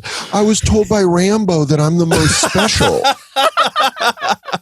It's very interesting to see that, and to see like Mexico be like, no say, no, thank you. Yeah, don't please don't come in here. But yeah, I hope like this whole experience, I would hope that it makes everyone a better person, but I don't think that will be the case. Well, that's what's crazy too. Like we just had Neil Brennan on, and we were talking about how it's made people so extreme, like very extreme versions of themselves, so that if they were kind of Trump supporters, they're crazy Trump supporters now. Yeah, and if because they're anti-vaxxers a little bit, they're super anti-vaxxers now, But even like the people on the left that were like, hey man, we owe black people an apology, are now like, rip down the government. There should be no government. And you're like, whoa, okay. I kind of understand that. What I found in 2020 was that there were a lot of people, and I'm obviously not going to name names, but that exposed themselves. Yeah. All these people that were kind of hiding in plain sight before COVID, and then you just saw them through social media, and you're like, oh, you suck. Yeah. Oh, you suck. Okay. The best magnifying glass for that is Facebook. Oh, yeah. I mean, I can't. I haven't gone on it. I only go on Facebook to reach out to my relatives that I know don't have other social media. That's what it's for, I think. Yeah. Yeah. It's like the old part of town. That's just always what it is. Where you're like, oh my God, that place is still around. And you're like, it's not what it was, but yeah, I would really hope that, that like when people look back to 2020, they're like, oh, social media is really toxic for humanity. It's very bad for us. I know, like we obviously need it for the things that we do for, I'm in a band and we do that's how they get stuff. you. They make you need it. Yeah, but I would love to just not have it. Yeah, same. Yeah. It was for Christmas, my girlfriend got me an awesome notebook. like for a joke notebook because I filled up my other one and I was like, I like type on Microsoft Word and I have like files and everything's organized. And if I need to look at something, I can print it out. Then yesterday I was like writing in my notebook and I was like, this just feels better. Mm-hmm. It's just, it like, I don't go check Twitter for no reason. Exactly. Like I do that when I'm on my computer. If I don't turn off the internet, I'm just like, I'm just going to go check Yahoo. Yeah. Well, Quentin Tarantino says when has a movie idea, he knows it's ready to be a script when the whole notebook is filled with ideas. Damn. And he refuses to, he still writes his screenplays on like a typewriter. He's like, oh, really? Yeah. Dude, one of my favorite screenwriting things that I heard is, as a former smoker, I love this idea. I heard a rumor that Stephen King puts a cigarette on his typewriter. Yeah, like in Misery. Like at the end of every book, he gets to smoke a cigarette. Yeah, and then that's a great idea. I love that. Yeah, in the movie Misery, the main character is an author, and he does that with a cigar. It's like I got to earn this, and he puts it there. And then I think that's what Stephen King. I think that's actually his thing that he does with cigarettes, which. Whoo! I get. Oh boy, one do I get cigarette per book. Oh man, someone gave me a hemp cigarette recently. Okay, and it just even with the filter and everything, I was like, oh god, this is so great. Oh yeah. And then the second one, I was like, oh, this isn't cigarettes. This is like fucking smoking ripped up paper. I also Stephen King. I've been like obsessed with his interviews lately because I like just how upfront he was. It's like what's the movie where all the cars come alive? It's Maximum Overdrive. Okay, yeah, that's it. That's one of his first ones, isn't it? Yeah, it's the only one he directed, and he's in the first scene. And the audio commentary for it on the DVD, he's like, "Yeah, I'm just going to be up front. I was on a lot of cocaine. This movie isn't very good. I don't know how to direct, but that's what happened. So enjoy." Dude, that's great. I never knew the beef that Stephen King had with The Shining, the movie. I didn't realize that he was super against it. So he directed his own version starring Steven Weber from Wings. Oh, yeah. That was on NBC. That was Made for that was TV. like a 4-part series, wasn't it? Yeah. Because I watched on a plane before the pandemic, I watched Dr. Sleep. Oh, yeah. And it was awesome. It was. I didn't think it. I heard nothing about it in the theater, so I just assumed it was going to be bad. It was awesome. It was awesome. It was so good that on the plane when I was done, I bought Wi-Fi to look up things about it, like Easter eggs. Yeah, I was like, man, this is so good. I got to learn more about it. Yeah. And that's how I learned that Stephen King hated the original Shining. Yeah. And then I started reading about that he was actually on board with Dr. Sleep. Oh, cool. Like he was like, yeah, this is because he wrote the book I didn't know Dr. Sleep was a book too. Yeah. And I was like, oh, he signed off on that one. I guess Stephen King's main beef with it was that it's like Jack Nicholson from the get-go is just at a 10 of anger and insanity. And Stephen King's like, he's supposed to get there over time, but he's just like, right from the beginning, he's just scowling. Smash your head in. You're like, we haven't even give you the job, Mr. Torrance. And he's like, yeah, I'm gonna fucking crush her head. There's a footage of between takes, him staying in character, Jack Nicholson, and he's just walking around. Shelley Duvall's just trying to avoid him, and he's swinging an axe, and he's like, I'm a fucking axe murderer. I'm a fucking axe murderer. And everyone's just going about their business, ignoring him. Did you never think about how insufferable it must be to be on set of an action or a horror movie? Yeah, with a bunch of method actors. Just like a bunch of kids that went to like NYU and they're like, I'm a demon. I'm a demon. I am the devil. I am the devil. Oh, can I get no mayonnaise on that? Thanks. Okay, thanks. I actually have to be shirtless as a demon, but thank you. I am Beelzebub. I am the Red Seas. It's just like, someone said that to me very early on when I first started acting. A great actress named Kristen Milioti said this to me, and it really makes me laugh. I hate horror movies, but as I've gotten older, I can watch them during the day. Because they scare you? Yeah. And I'm fine admitting that it scares me. Yeah. I get fucking scared. And this thing that she told me that we were on set, like a bunch of actors were talking, and she's like, I can watch horror movies now because now I know in any scary scene that person definitely has their sides in their pockets. Like they have their lines in their pockets where they're like, the thought that the girl from The Ring had to be like, okay, hold on. No, that's different. I got to crawl backwards and then do that. Yeah. Can we take that again? Can we take that from the top?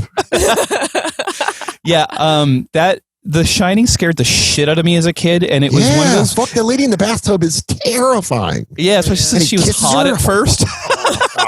And he kisses her, and she's all fucking soggy. Yeah. Oh.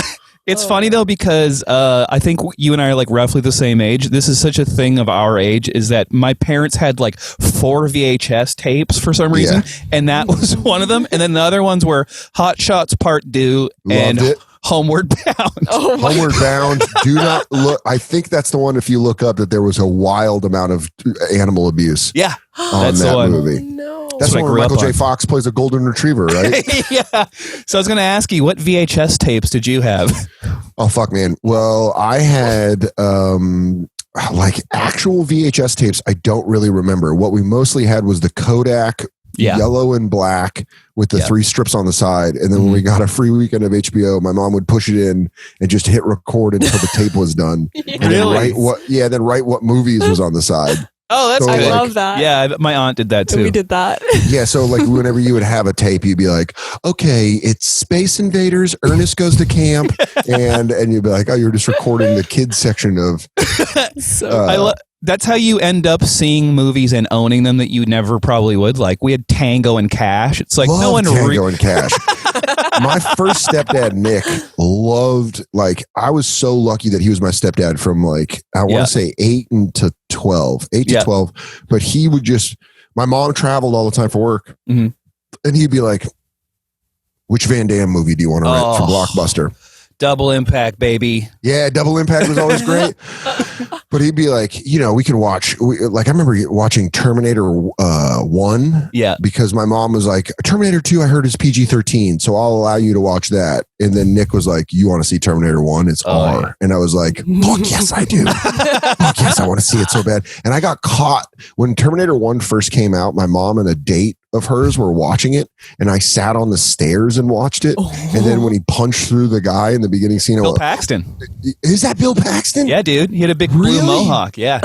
When he did it, I went, whoa, like that. And my mom was like, get up to your room. And I was like, that's fucking crazy. Dude, Terminator 2 scared the shit out of me too. Like when the T-1000 put he was pretending to be the John Connor stepmom and knifed right through but I also thought it was so cool that I was like fighting myself. Cause like, this is so scary, but so cool. But then my friends were my age were like, that's not scary. Child's Play 3 is scary. And then we watched that and it scared me even worse. Sorry, what were you saying? I know exactly what you're talking about, dude, because the scene with Sarah Connor in the asylum was the scariest to me because of just like how it was, all the sounds. Yeah. Like and the then T-1000 breaking in and becoming the guy. The security guy who just licked her. Yeah. That part.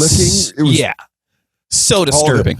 But at this almost the same thing, I was like, dude, T2 is terrifying. And someone was like, let's watch Pet Sematary. And I was like, oh. Yes. You know what's funny? I have an archive in my mind of any movie where someone gets their Achilles tendon sliced, and that's one. That and Hostel. It's like, fuck. Stop it. There's a podcast called Midnight Spook Show with Zach Amico. Yeah, I love it.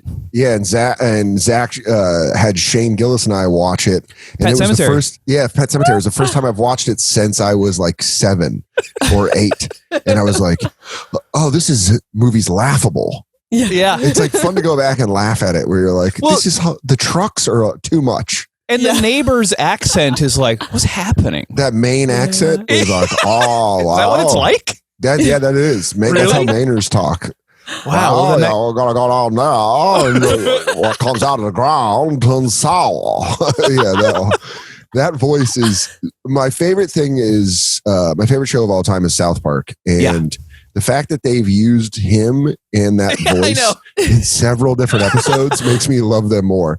They did it on the Margarine episode. They did it on the Bane episode. And I think there's one more, but it's awesome. I just like when what you put in the ground doesn't always come back the same. We just had Matt Selman, who's a writer on The Simpsons, on. And all he did was talk about how awesome South Park is. And at a certain point, he was like, I probably shouldn't have done that on this interview. It's just making my show look bad.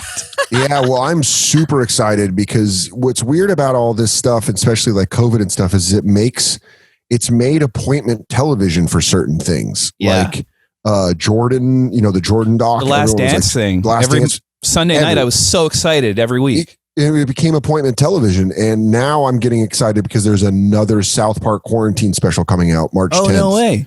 Yeah, and it's all about QAnon. So it's going to be, it's going to rock. They're if so you have funny. HBO Max, go watch 6 Days to Air. Oh, we were just talking about that. It's amazing, and it doesn't seem like it should work at all. It's so great. It just reaffirms the fact that like Trey Parker is our Mel Brooks. Totally. And it's crazy how Matt Stone's just kind of like, yeah, he's the genius. I'm basically just here for like moral support. Yeah, but Matt also is the reason that we have South Park, because I think if it's just Trey, you don't know where he spins off of, what kind of crazy shit he does, and to kind of keep him contained. I love that. And actually Matt says that in the documentary where he's like, South Park is me filtered through Trey. Oh, that's so cool. Yeah. And it's so cool. Yeah, I just love those guys. And it's funny, but they're both like Bill Hader was just like a staff writer. So that was the craziest thing was when I saw that documentary and I learned that Bill Hader was a writer on South Park. Yeah. When Amy Schumer was filming Trainwreck in New York City. Yeah. Bill Hader would come by the cellar all the time. Oh, cool. And, everyone was asking about SNL, about Stefan, about all this shit. And I sat down and it was like me, him, and a couple other people while Amy was on stage. And I was like, dude, you wrote for South Park. And he's like, I did. And I was like, he couldn't believe it what either. was that like? And it was fun to watch Bill Hader get excited to talk about the writer's room. And one of the coolest moments of my career was Bill Hader telling me beat for beat how they came up with the fish sticks episode. Oh my God. With the Kanye episode. She loves Kanye, so that's so funny. Yeah. And he's like, he was telling me about how they were on a writer's retreat and they were watching these like salmon jump over each other. And they're like, you think they hit each other with their fish sticks? And then they're like, do you like fish sticks? What are you, a gay fish? And they're like, someone made that joke before.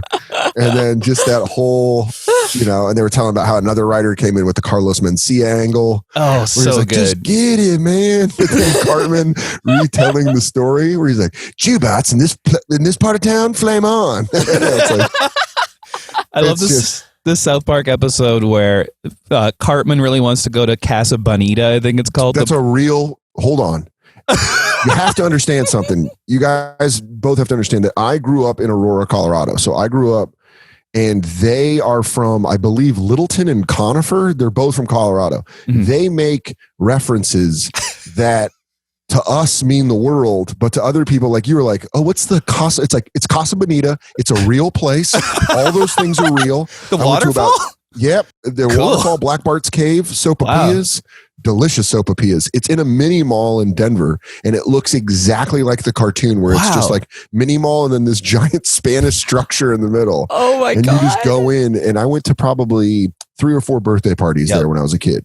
I love gimmicky stuff like that. Like I loved Rainforest Cafe. Rainforest Cafe. Well, that's what's so genius about South Park is they put in stuff like that where it's not like the Casa Bonita one is about Casa Bonita and Butter's episode. Yeah. But the first Al Gore episode, they go to a place called Cave of the Winds, and that is a legitimate place that you take 4th graders to on a field trip to learn about stalagmites and stalactites. Wow. So it's crazy that it's like, like they were like, oh yeah, we're going to do Cave of the Winds. And then you're watching and you're like that Leo meme, you're like, I've fucking been there. And I always freak out when I've been places to the point that I think it's one of the most annoying things I do to my girlfriend when we're watching TV is I'm like, I've been there. And she's like, okay. I don't know. I don't know what's more annoying to her, my dog randomly barking or me being like, I've been there. I went there once in 8th grade. See, I'm like you where I read the trivia about the movie. So my girlfriend has to be inundated with audio commentary she didn't ask for about The Shining and stuff. I love I love like when we like a lot of things are filmed in Vancouver too. So like just going and like watching things on Netflix and like in theaters and you're like, oh I've been there. I was there yesterday. Well, let me tell you two something because I have to go do promos for the bonfire. But let me tell you that in quarantine, Ari Shafir and Big J and I started a podcast called 6th and Jump. 21 Jump Street podcast. It's a 21 Jump Street podcast where we watch 21 Jump Street from beginning to end. Every episode usually takes about 2 hours because there's so much to talk about.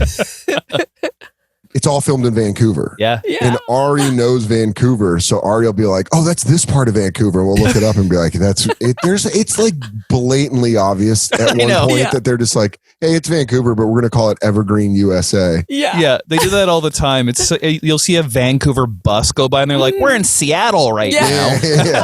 Well, I think like the CW films all their stuff, and like all the CW superhero stuff is all like Vancouver. right around here. Well, and we're in a recording studio, and we have a sound stage for our record label, and they're always doing Green Arrow in there. Yeah, Green Arrow rules. I think that's my next step in growing up is I'm going to get into the CW DC world. Yes. It's maturity. Yeah, all right, that's dude. maturity. Well, thanks for coming on. I know you got to go. Yeah, It's funny, I wrote all these questions. We didn't get to any of them. Yeah, but that's what a good podcast is just talking about random shit. That's so true, man. Well, I'm stoked about the bonfire coming back, Dan. Thanks for dude, coming on, man. I'm very, very excited for the bonfire to come back, and I'm excited to get back to Vancouver because I fucking love that city. Man, when you're at the Comedy Mix, dude, that was a week. Hopefully something of the similar size opens. Yeah, where I can come and fucking hang. That'd be great, man. Yeah. Well, it was nice talking to you guys. Yeah, and I'll see you soon. Nice to see you, dude. Later. Bye Dan. Bye.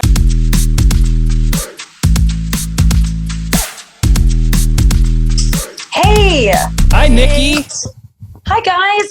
I am using my phone. Unfortunately, it's the only thing I can use because we can't get Wi-Fi. So I'm using like data. Oh, it's all good. Oh, I'm so sorry you got to do that. We'll keep it tight so that you don't have to use it. I don't know how much it's costing me. So yeah, if we could keep it to 15. Usually, I would honestly probably end up talking to you guys for like an hour because I'm so lonely and I'm in quarantine. But I just don't know how long this is. Or like the cost if I go with my data. Oh my God, I'm so sorry. So like 15 to 20 would be perfect if that's okay. Easily. For sure. We got you. Okay, cool. Can you hear me all right? Is this okay? It sounds great and it looks great. So we're totally good. Yeah. Okay, I have a ring light, so at least we have that. I think we all bought ring lights about 8 months ago. Oh, yeah. Yeah. I don't understand why people don't have that. Yeah, we can get into it. I mean, I'll talk about anything, but yeah, I can talk to you guys like, you seem great. Thank you for having me, by the way. Oh, thank you. Thank you. By the way, I'm Kevy. This is Alexi. Thanks for coming on. I talked to you guys on Twitter today. Alexi, you only retweet Kevy and Dan. Is that right? Yeah. It's nice. You like have the same taste in tweets that I do. I was like, oh my gosh, I should just go on hers to see what I because you retweet the sulk a lot, which I love too. I was just like, oh well, this is and I gotta follow both of you. Please maybe do. not you, Alexa. I really don't need. I can just go to your site and look. Thank you so much. Just that I'm already seeing, but I really appreciate that. You guys have great senses of humor. You're both very funny. So, are you both comics? So it's a weird thing. We're actually at a record label called 6-4 Records, which is like the biggest independent record label in Canada. And I'm in a band and I produced music and co-writes for pop music for years. And then I started producing comedy records about 4 or 5 years ago. And now all my friends are comedians and it's the only people I hang out with. And it's just, it's fun. Like, and then I just kind of went deep into that. And now I'm an A&R for this comedy label, which is the thing that you're on today and that Dan works for, and Alexi produces like all the content and I produce the albums, and it's like a family kind of comedy thing. Mm-hmm. Cool. Okay. And then Alexi, what's so you're a producer on this wait, what's the comedy channel called? It's YouTube. It's on YouTube. Comedy Here Often. Yeah. Yes. And we have a podcast together as well, but like I'm not a comic at all. Like I'm coming from like the music world, and then I started producing the podcasts and stuff, and it's like launched me into. You're both from the music world. Is Dan from the music world? How did you connect with Dan? I don't even know Dan. I know him from Twitter. So it's the weirdest thing is that Alexi started at the record label as a merch person, but wanted to start doing audio and visuals because that's her background is audio engineering. And then I wanted to just start doing. I love mixing, or is mixing on the other side of it? No, you're right. Part of it, yeah. Mixing, right? But like you do, but you're also a part of the. I'm like so interested in talking about music. Listen, the data is going to soar. I'm just going to keep asking questions. Please do. I'm like learning how to play guitar. I'm like turning into a musician now. Oh, cool. And because we can get into it, but like I'm really fascinated in that about that world. And so you work on the engineering, the what did you say it was again, Alexi? I'm doing like a lot of the podcasts, but just like the podcasts and like some of the content and stuff. But yeah, definitely like coming from the music world and like learning about comedy. It's like a crash course. It's like trial by fire. It's wild. Yeah. And then the crazy thing is like, I was already established in music as a producer and a performer. So people are like, what the fuck are you doing starting over again? And it's funny because we had Neil Brennan on yesterday and I was like, thank you for all the support. And he's like, I don't remember giving you support about that. And I'm like, classic Neil Brennan response to that. Because he was kind of my hero because he did all the background stuff and then started doing stand-up. And now he's good at that too. You know what I mean? It's interesting, like so you're now being in front of the camera more, and before you were like, like in bands. Were you frontman? Yeah, I still am, and it's still like I was writing with Carly Rae Jepsen like 2 weeks ago. Like it's still like a big part of my thing, and I just also love stand up and specifically podcast culture.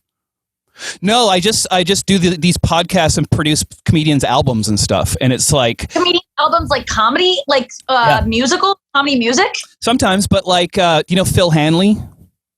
I love Phil Hanley. I produced his comedy album. Like, yeah, awesome. Yeah, and it's like, what do you do to produce an album? Like, I'm sorry, like, don't you just like? I mean, it has to sound good, but like, do you work on the creative side of things for that? Like, if they want it, I would never push my agenda on anybody's things. But like Phil, for instance, he does so much crowd work, as I'm sure you know, and you're amazing at crowd work also. I think your whole crew is like it's funny. You are though. I've seen you at Comedy Mix. I saw you ask such funny questions and like. You are like so funny. That's nice of you. That's like my biggest insecurity is crowd work. People think I might be good at it because I'm like a roaster and stuff. And I will take your word for it. I maybe was good the time you saw me, but I generally don't talk to the crowd at all, ever. I don't even like look at them. I don't. Yeah. It's really disconnected from them. It's actually like a thing I'm trying to address of like, it's just me not wanting to see them not laughing.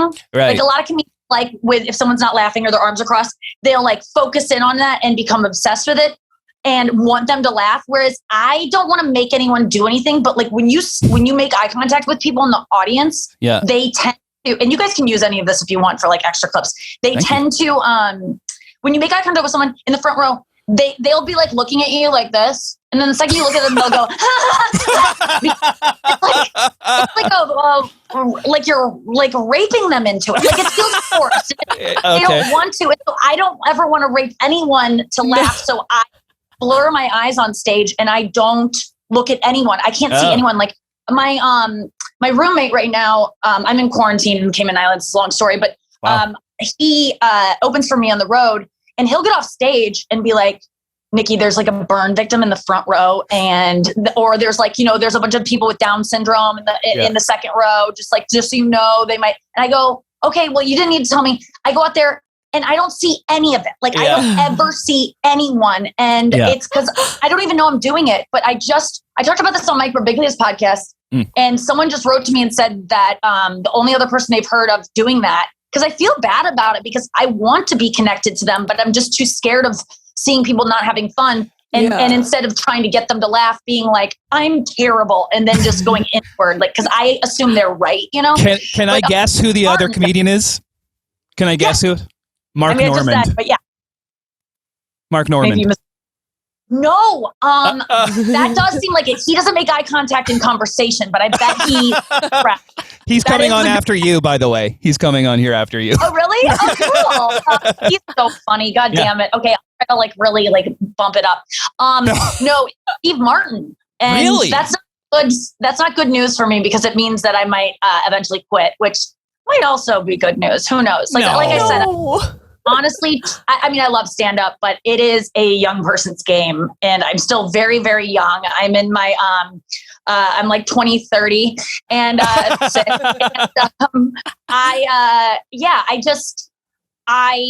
just feel I mean, okay, let's just get to it because I could talk I'll keep talking, and No, I love that. My meds are kicking in right now. I took them too late today, so my apologies. Okay. No, I love that. I'll answer your question about making an album quickly, which is that with Phil, for instance, he doesn't know what crowd work he does is good. Like he even said, he's like, I got to tell you, I don't even know why this is funny. And so with his album, we recorded 6 shows. I cut it into one show. So it sounds like just one show. And then sometimes the crowd sounds different. So I try and make it. And then I just pick the best moments from his crowd work and the best delivery of his jokes. And sometimes we'll talk about order and stuff like that. And then I'll mix and master it. And so that's how producing that kind of album goes. You know what? That makes sense. And especially for Phil, needs someone like that. And even I, as you're saying this, I'm like, I don't do I would albums. love to. But like, I'll come to the Cayman Islands, Nikki. Let's do the album. Ever do if I ever like drudge up old sets and want to put together an album or something, or if I die and like my mom like goes through my phone and like, because I always tell my parents like, if I die, like make money off of my like lost tapes, you know, like because I record every set, but I into it, and so I'll tell her to ask you to like come in and put together. I hate listening to my own jokes. And Phil, he's a very good friend of mine. I haven't talked to him since quarantine started. I haven't talked to him in a year, but like before then I was seeing him all the time. Yeah. And he is someone who really struggles with knowing what, like you said, why he's funny, what crowd work works. Like he's almost like buried in his material. He can't see outside of himself. So that's all. When does his album come out? It came out 2 years ago, and it's called "Thank You for." I think it's "Please Don't Chit Chat While I Pursue My Dreams." It's really good. I think it's my favorite one I've done. I don't like the albums, but his that's really intriguing that you did 6 shows and put them all together. Yeah, let me ask you. Yeah, how did you intro the show? Did you have like, ladies and gentlemen, Phil Hanley, or did you just get it? That because so many albums have that, and he hate it. So if you press play on it, it just says, you just hear him go, not only am I a comedian, I'm also a stay-at-home son. And then there's like a long laugh break, and now you're just into it. And then I love that. Other comedians whose album I've done have been like, can we do it like Phil Hanley's album and just cut the beginning? Yep. Yeah. I that was as soon as you said you did one, I was like, I got to ask him that, because that's always my like kind of pet peeve of albums. It's like, and it makes it sound small, you know, like it's already a small event, but it's like having some like wacky local MC be like, Phil Hanley. Like, no one needs that. It like doesn't impress anyone. Just get to it. Yeah. So yeah. Anyway, great to meet you guys. So great to meet I don't know if we've already started or not, but like a long time ago. For questions. Yeah. What's so funny is like I love podcast culture, and like I feel like I know you already just from hearing you on so many things. And it's funny because I wrote all these comedy questions, and then yesterday we had Neil Brennan on, and all we did was talk about therapy, and it was the best episode. Yep. And so it's fun to talk comedy, but I'm like Neil. Neil and I are very similar in that we're like very depressed people. Yeah. And really have done a lot of work on ourselves. So when given a chance, love to espouse on the different tools we've used to not kill ourselves. Well, same with us. And that was what was a question I was wondering, because I heard you had to get a therapist to break up with a therapist before. I did. Wait, what is your name again? Kevy. I know it's Alexi. What is it? Kevy. Kevy. Yeah. Sorry, Alexi and Kevy. Okay. But you both have names that should end differently than they do. I agree. That's all I'll remember is that you have Nikki. I'm going to call you Kev, and I'm going to call you Alexa. Alex. Yeah, and Nikki too. Like it should be Nickin. Okay, so to answer your question, I had a really abusive therapist for a long while that kind of tricked me into staying with her. What? And longer than I should. And she charged so much. She charged $375 per session. She had me see her twice a week. Whoa. Mandatory. She's like those guys that work at the gym and shame you for not coming and re-upping on your relationship. Yep. And she, I look back on it and I did learn great things from her in terms of like, okay, in the future, I'm not going to let someone take advantage of me like that. And she did have good advice. She was very harsh. She was very mean. And when someone's mean to me, I just think they're right. Like I never stand up for myself, really, like, unless I'm bad at it. And so when someone yells at me, I just tend to like shut down and take it. And so she was really, I used to have a really big complex about, I talk about it in my special, but I am not as pretty as I would like to be, which I'm not saying I'm not pretty. I'm not trying to be like, oh, I'm ugly. I try very hard. I'm pretty good, but like, I really resented growing up, like the beautiful girls in school. I was a really late bloomer too. So I didn't learn how to like do my makeup and stuff until I was like 25, so I was really awkward looking, and I just resented, like, I saw around me people getting things because they were pretty, like girls getting things. And I was just like, fuck, what am I going to do? So that's what drew me to comedy, was like, okay, I'm going to, try something else to get people's attention. But so I was in I was going to see her because I was very depressed, and I was in a relationship that I wasn't really speaking my mind in because I was scared he would abandon me. And she used to, and I remember one time going in there, she knew I had self-esteem issues with my looks, which I've vastly improved since then. This was like, 6 months ago. No, it was like 6 and, or maybe more. But I remember the funny story from her was that she was like 80 years old, and she used to always say to me, you're a comedian. You're not funny at all. What the fuck? You haven't said a funny thing since you've said in here. I've been dating for 2 years. You're never funny. Wow. I'll tell you, I'm funny. No. You're funny. You should see me at a dinner party. And I would just roll my eyes or do it. But she goes, you're the most serious person I've ever met. And I get that a lot from you're supposed to be in therapy. What? In therapy, you're not supposed to be. I was going to ask you, do you try and make your therapist laugh? But then I did. I was like, you know what? I'm going to bring it now. She required one session a week with her, and then everyone that saw her would have to go to a group therapy session with other people that were going to see her. It was actually kind of cool. So I would get to go with all these girls to go see her for a group therapy session, and I would prove myself in there. I would kill, and these girls would be dying laughing, and she would just be like, I don't get it. And so it's like, why am I trying to kill? I'm not even being myself in here because I am serious. Like, I'm not laugh out loud funny when I'm not on stage or like on a podcast and hardly even on this one. But like, I struggle I'm very serious. And, but she said to me, she would say, I'm not funny all the time. And I would just roll my eyes because like, whatever. But then she said one day, I remember I was filming some show the next week, and I was really worried about like what dress I was going to wear. I was like, I have to go get a dress later on today. I was just trying to make conversation with her. And she was like, no one cares what you wear. You're not a model. You're average. I hate this person. Average. No one's ever going to look at you and think you should be a model. No, you're not pretty. You're just average. And I would be like, you can't say this to me. And she's like, well, someone needs to say it to you because you've been lied to all your life. And I was like, God. And so I was crying, and I left her office like crying. And I remember going to Victoria's Secret, and I was just like going through racks, talking to my friend. I was like, she said I was average, and everyone's like, no, you're not. But that actually helped me because maybe I am, and that should be fine. Like, people that go, no, Nikki, you're beautiful. It's like, well, what if I get horribly disfigured in an accident? Like then are people gonna then I'm not gonna be beautiful anymore, and that I should still have value. So this thing that people always go and they go, no, you're beautiful. It's like, but what if someday I'm going to lose it, and then what am I going to do then if that's all that it?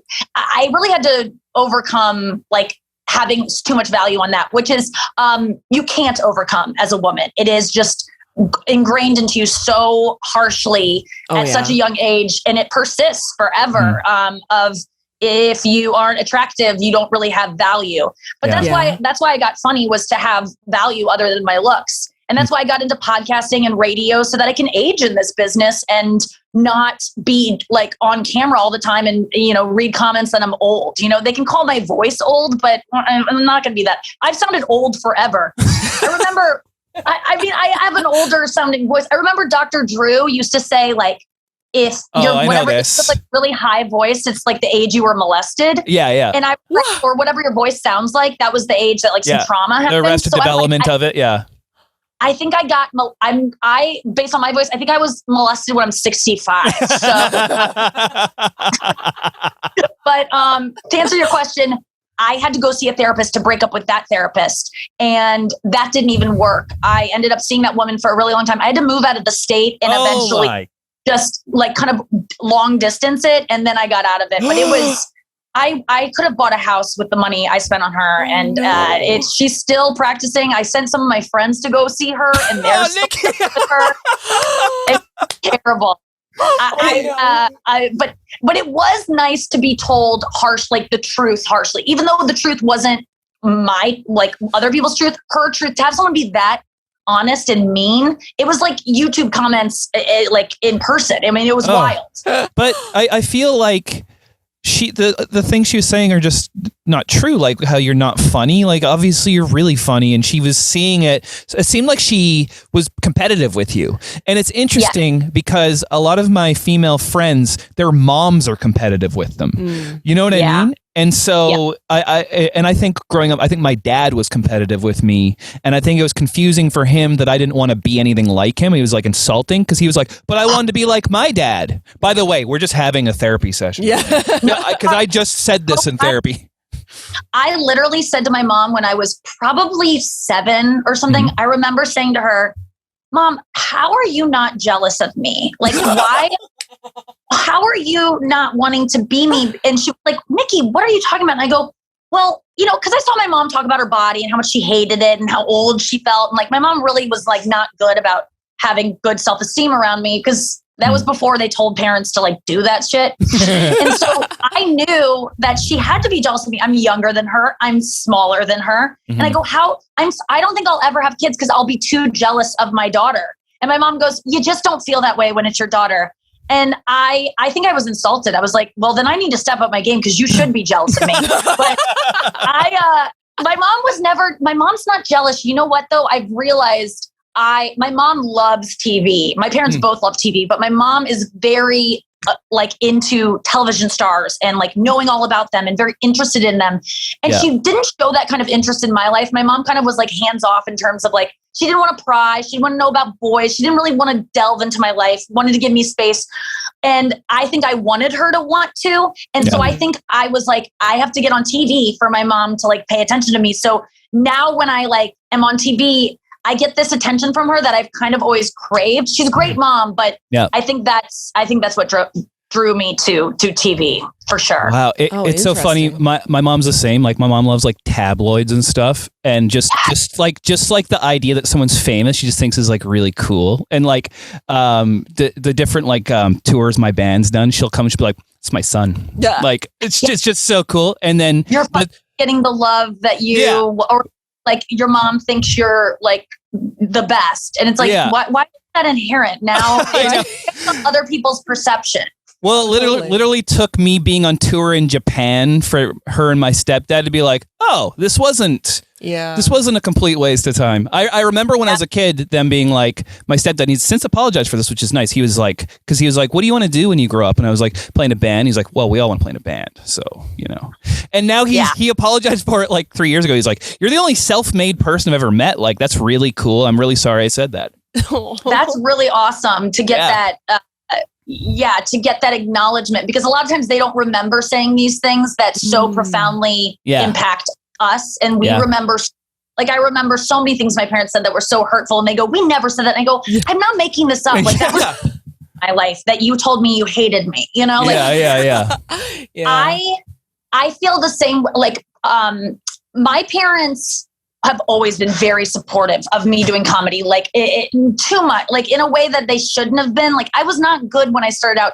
And I remember like I work so hard and I want to be famous and all these things. Like I don't really want to be famous anymore, but I want to be rich and successful because I want them to think that I'm the best and to think that, and I want to take care of them. Like I don't have any overhead in terms of children or a family. Yeah. So I'm really like, I want to make money right now to afford a bunker to survive the oncoming apocalypse, but also to get my parents into like a really good nursing home. Like that is a priority of mine. I know. I think about it too. Cause them in the fall, like college campus.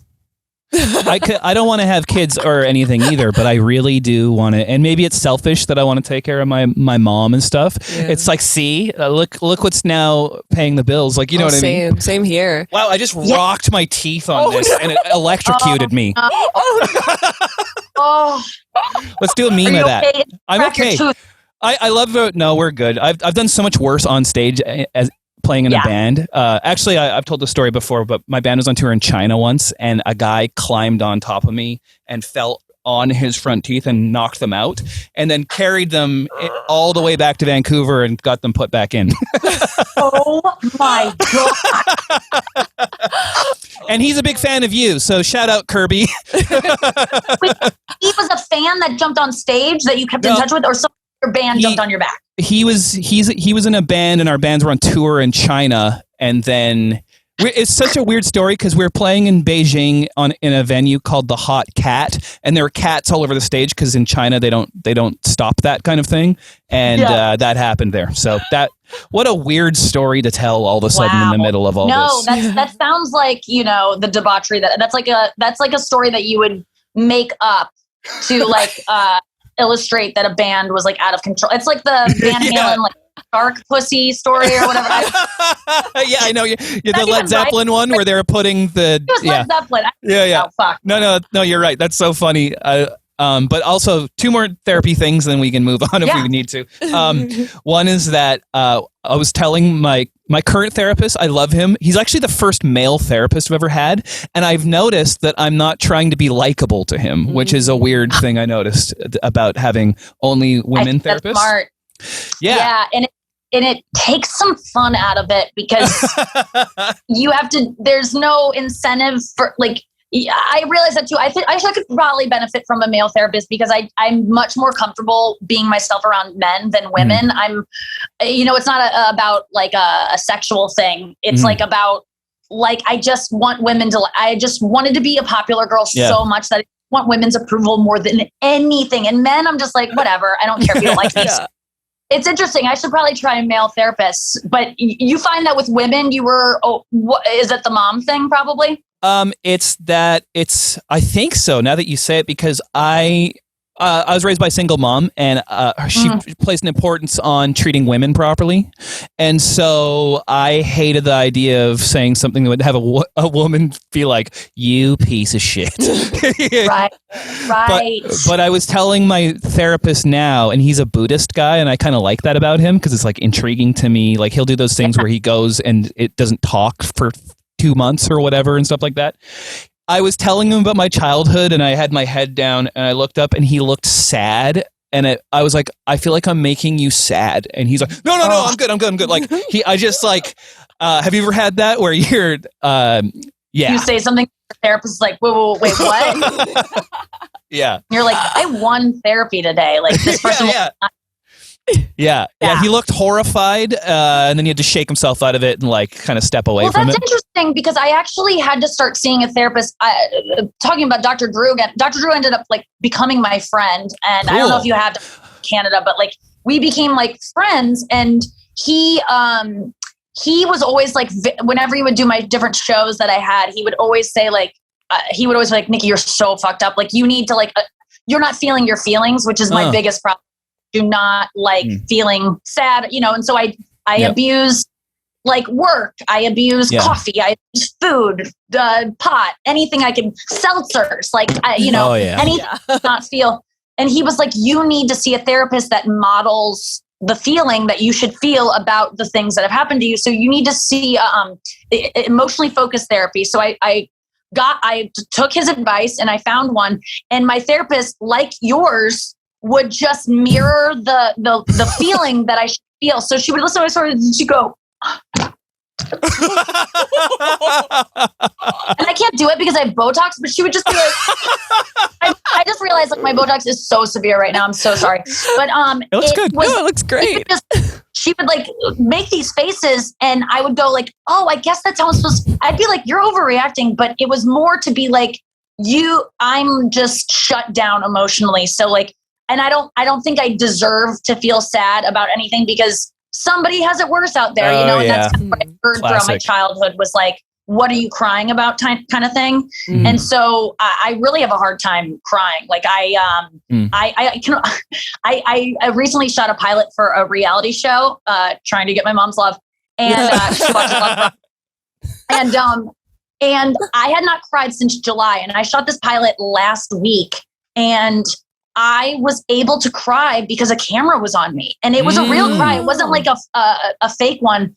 I am just so much more vulnerable about my feelings and honest when I'm performing. It's really, and you know, I got this reality show because I want to find like a husband or a partner at some point, and I don't like to date. I'm just so nervous about being one-on-one with someone when I'm just like, it's too vulnerable. And so I created this reality. I pitched this reality show because I was like, I want to force myself to go on dates. And the only way to do that is if they're like being filmed. It's like, that's the only way I'll do them. That's so and good. So that's the hardest thing for me is just like, I mean, do you guys cry often? I'm so jealous of people who cry. I'm pretty good at it. I'm pretty good at it. It was like, it's so interesting that you said that about performing and crying too, because I was in an acting class like pre-COVID, and I remember we had this one scene that we were doing, and it was supposed to be like me and my sister, and our dad had just died, and we went to a funeral, and I have a weird relationship with my dad, so I was like, I'm going to pull from this experience, and immediately started like we started our scene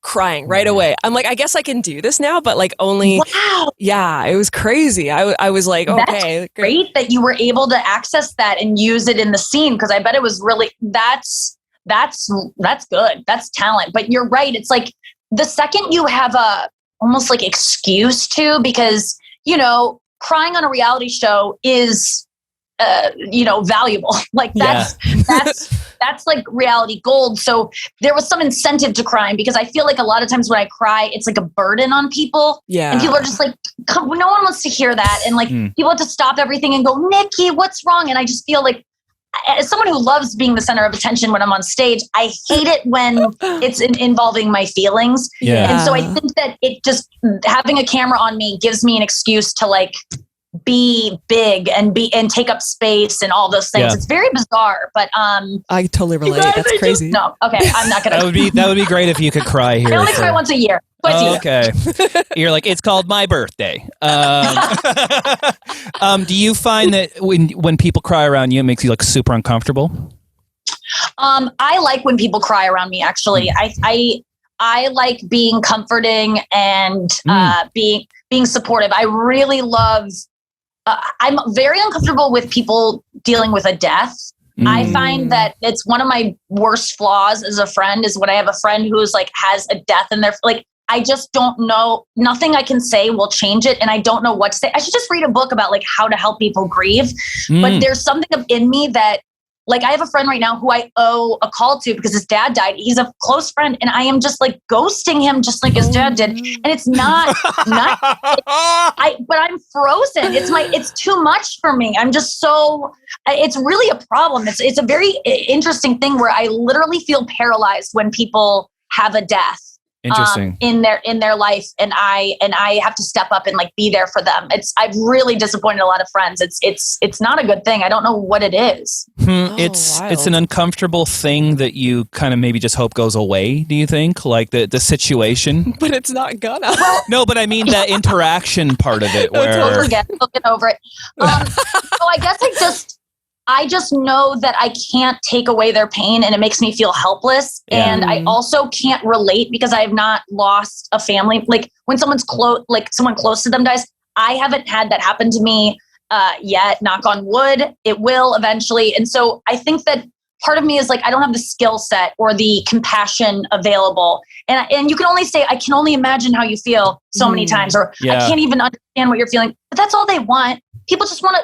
They literally want you to call and go, how are you? Talk to me about it. And that's it. I know. And it just makes me so uncomfortable for some reason. I'd rather just like apologize later for being a shitty friend.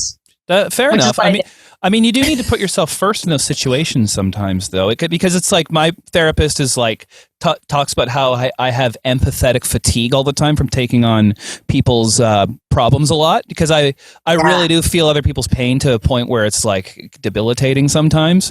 Just because I feel so fucking bad for people sometimes, like, and you do it too. You can like see it in Alexi's face if she's feeling bad for somebody. That's why you need Botox. It takes out this empathy line. Empathy lines. It's gone. I had it at the beginning of COVID and I haven't gone back. Yeah. No, I just got mine. I had it at the beginning too, and I saw myself on TV like right after COVID started. I was like, "You look insane. Never get that again." And I was about to be on TV, and I was like, "I gotta get it again." But I love it. You can't be like, oh, "I'm so sorry." Like my face won't be fat. It's like won't. Like look, I'm trying like that's not good enough. Usually, I have like a xylophone of wrinkles. Yeah, it's not good. I loved it here. I like. Okay. We've been like half an hour. I'm so sorry. This is so expensive for you. Okay. I just want to, I'll tell you one more therapy thing I've been trying to say for a while. A friend of mine, she's like a pretty famous singer, and her therapist at one point, was like mid-session was like, "I'm in love with you." And it's like, my first question was like, "Did you get charged for that session?" And she was like, "Yeah." Oh. That's crazy, right? That's yeah. That is awful. Yeah, that's all kinds of boundaries. That's the boundary crossing. What that person should be debarred, or do they have the bar for? I don't know. I feel like your therapist should be debarred. I can't believe they're so mean to you. Like that really was the craziest thing I've ever heard. Mm-hmm. Well, speaking about what you were just saying, I had a friend who was seeing a therapist who was a man. And she one time was like talking about something sexually explicit she had done. She was like, so I was on top of him, like writing him. And she heard, as she like paused to like think of the next part of the story, she heard him go,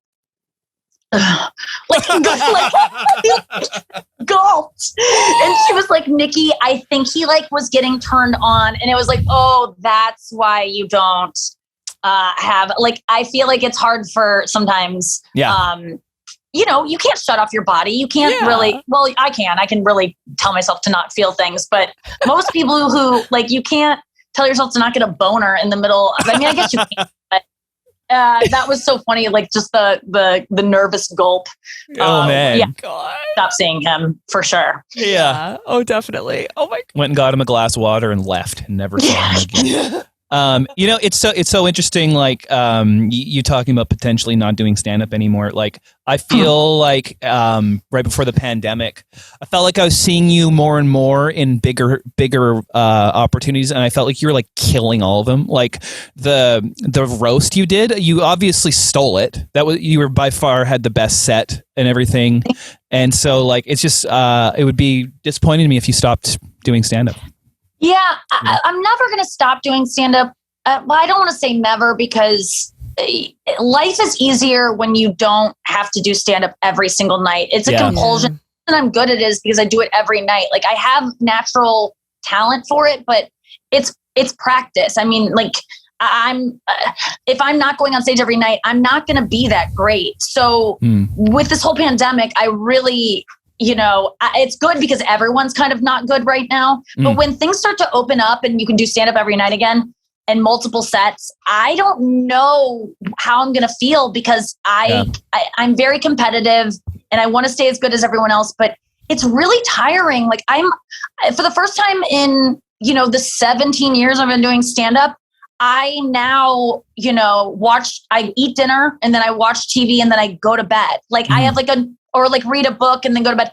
That's never been my life ever in my adult life. It's always been go out, do sets until 2 a.m, have a really late dinner, sleep late. But now I'm taking on more, you know, jobs outside of stand up that get me up early in the morning. Yeah. And I don't have the stamina for it. However, when I do have stuff to say outside of the TV shows that I do and all the different performances. And I think I love doing stand up, but I'm not going to do it unless I can do it every night. So my plan is when I have a special, I'm going to just do the every night, multiple sets, like 3 months leading up to it, to just like, I'm going to train like the Olympics. And then I'm going to take time off, because I can't keep doing it every night.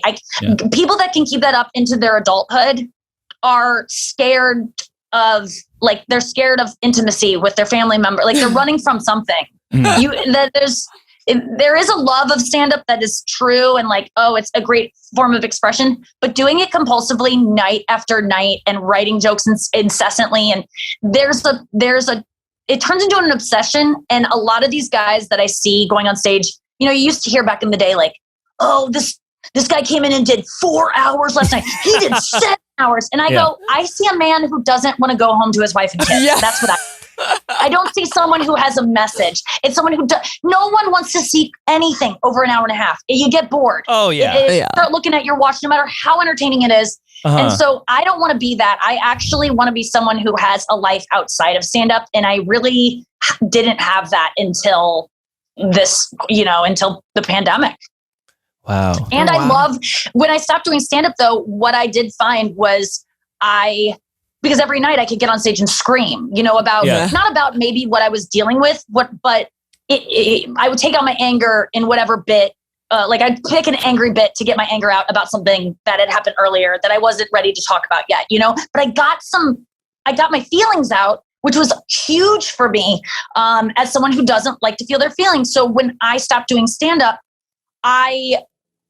it just suddenly, I was like, I have to come up with another way to get my feelings out. So I got a karaoke machine and I started singing songs I was living with my parents in St. Louis. I started just like I would wake up in the morning and I would sing whatever song I was like feeling that day. And I would just belt it. And I felt like so good afterwards. It was such a release. And I didn't realize that singing and like playing music could get out those feelings the same way. And so then I eventually went from karaoke to being like, let me take singing lessons. Maybe I can get good at that.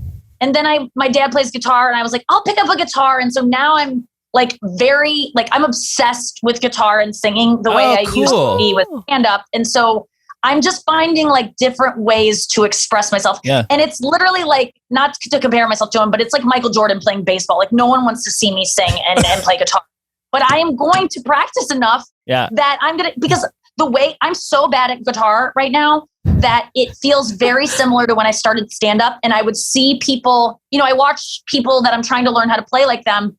And I go, that is impossible. I will never be able to do that. But I used to think that about every headliner that I would see come through when I was just an open micer. I had 3 minutes of material. I go, how will I ever have 45 minutes? It's not possible. And so it's nice to know that I've already overcome that seemingly impossible hurdle once. And all I need to do is do this for about 10 years and I'll be a pretty damn good guitarist. I think that if you work hard every day and you practice, you can be good at anything you want within the limit of abilities. Like I have a hand. So obviously if you don't have a hand, maybe guitar will be a little harder for you. But if I work hard enough, I'll be a good guitarist. Yeah. I just have to do it. You have to practice, you have to be obsessed. And I'm really grateful to have found a new obsession in my adulthood that I'm not putting down, you try to get hobbies as an adult and they last a couple months, but this is actually sticking. And it's just nice to like be obsessed with something again. Cause stand up just became kind of too easy. I was getting like really, really high before shows just to make it more challenging for me and to make myself a little bit scared. Like, what's going to happen? Am I going to be able to I was starting to like create, difficulties for myself to just make it scary again and to make me comfortable again. Cause it was too comfortable. Interesting. And I love being uncomfortable. Yeah. Oh, wow. Well, you should find that therapist again because she was great for that. No kidding. I gotta call up Donna. She's probably dead by now. Well, thank you so much, Nikki. Thanks for making the time. Thank you guys.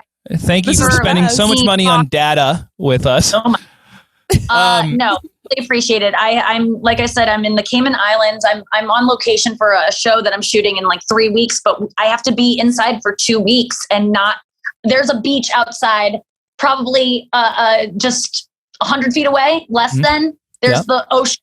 And I cannot go more than 2 feet outside my door. There's caution tape on my porch. Oh, no. I can't go on the porch. And so I'm stuck in this place for 2 weeks. And this is day 2, I think. Oh, my God. Did you bring your guitar? talk to people. So thank you so much for this time.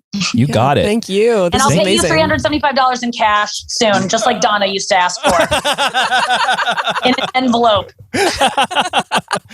Thank you, Nikki. Nice to meet you. Thank you guys. So nice to meet you. Bye. So nice to meet you. Bye. Bye.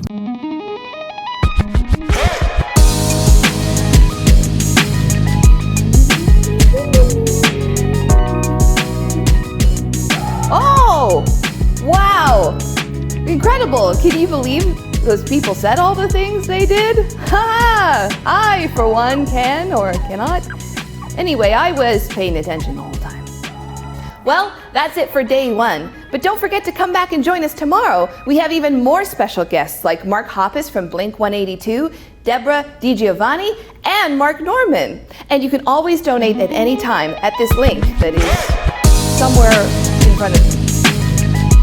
All right, see you tomorrow.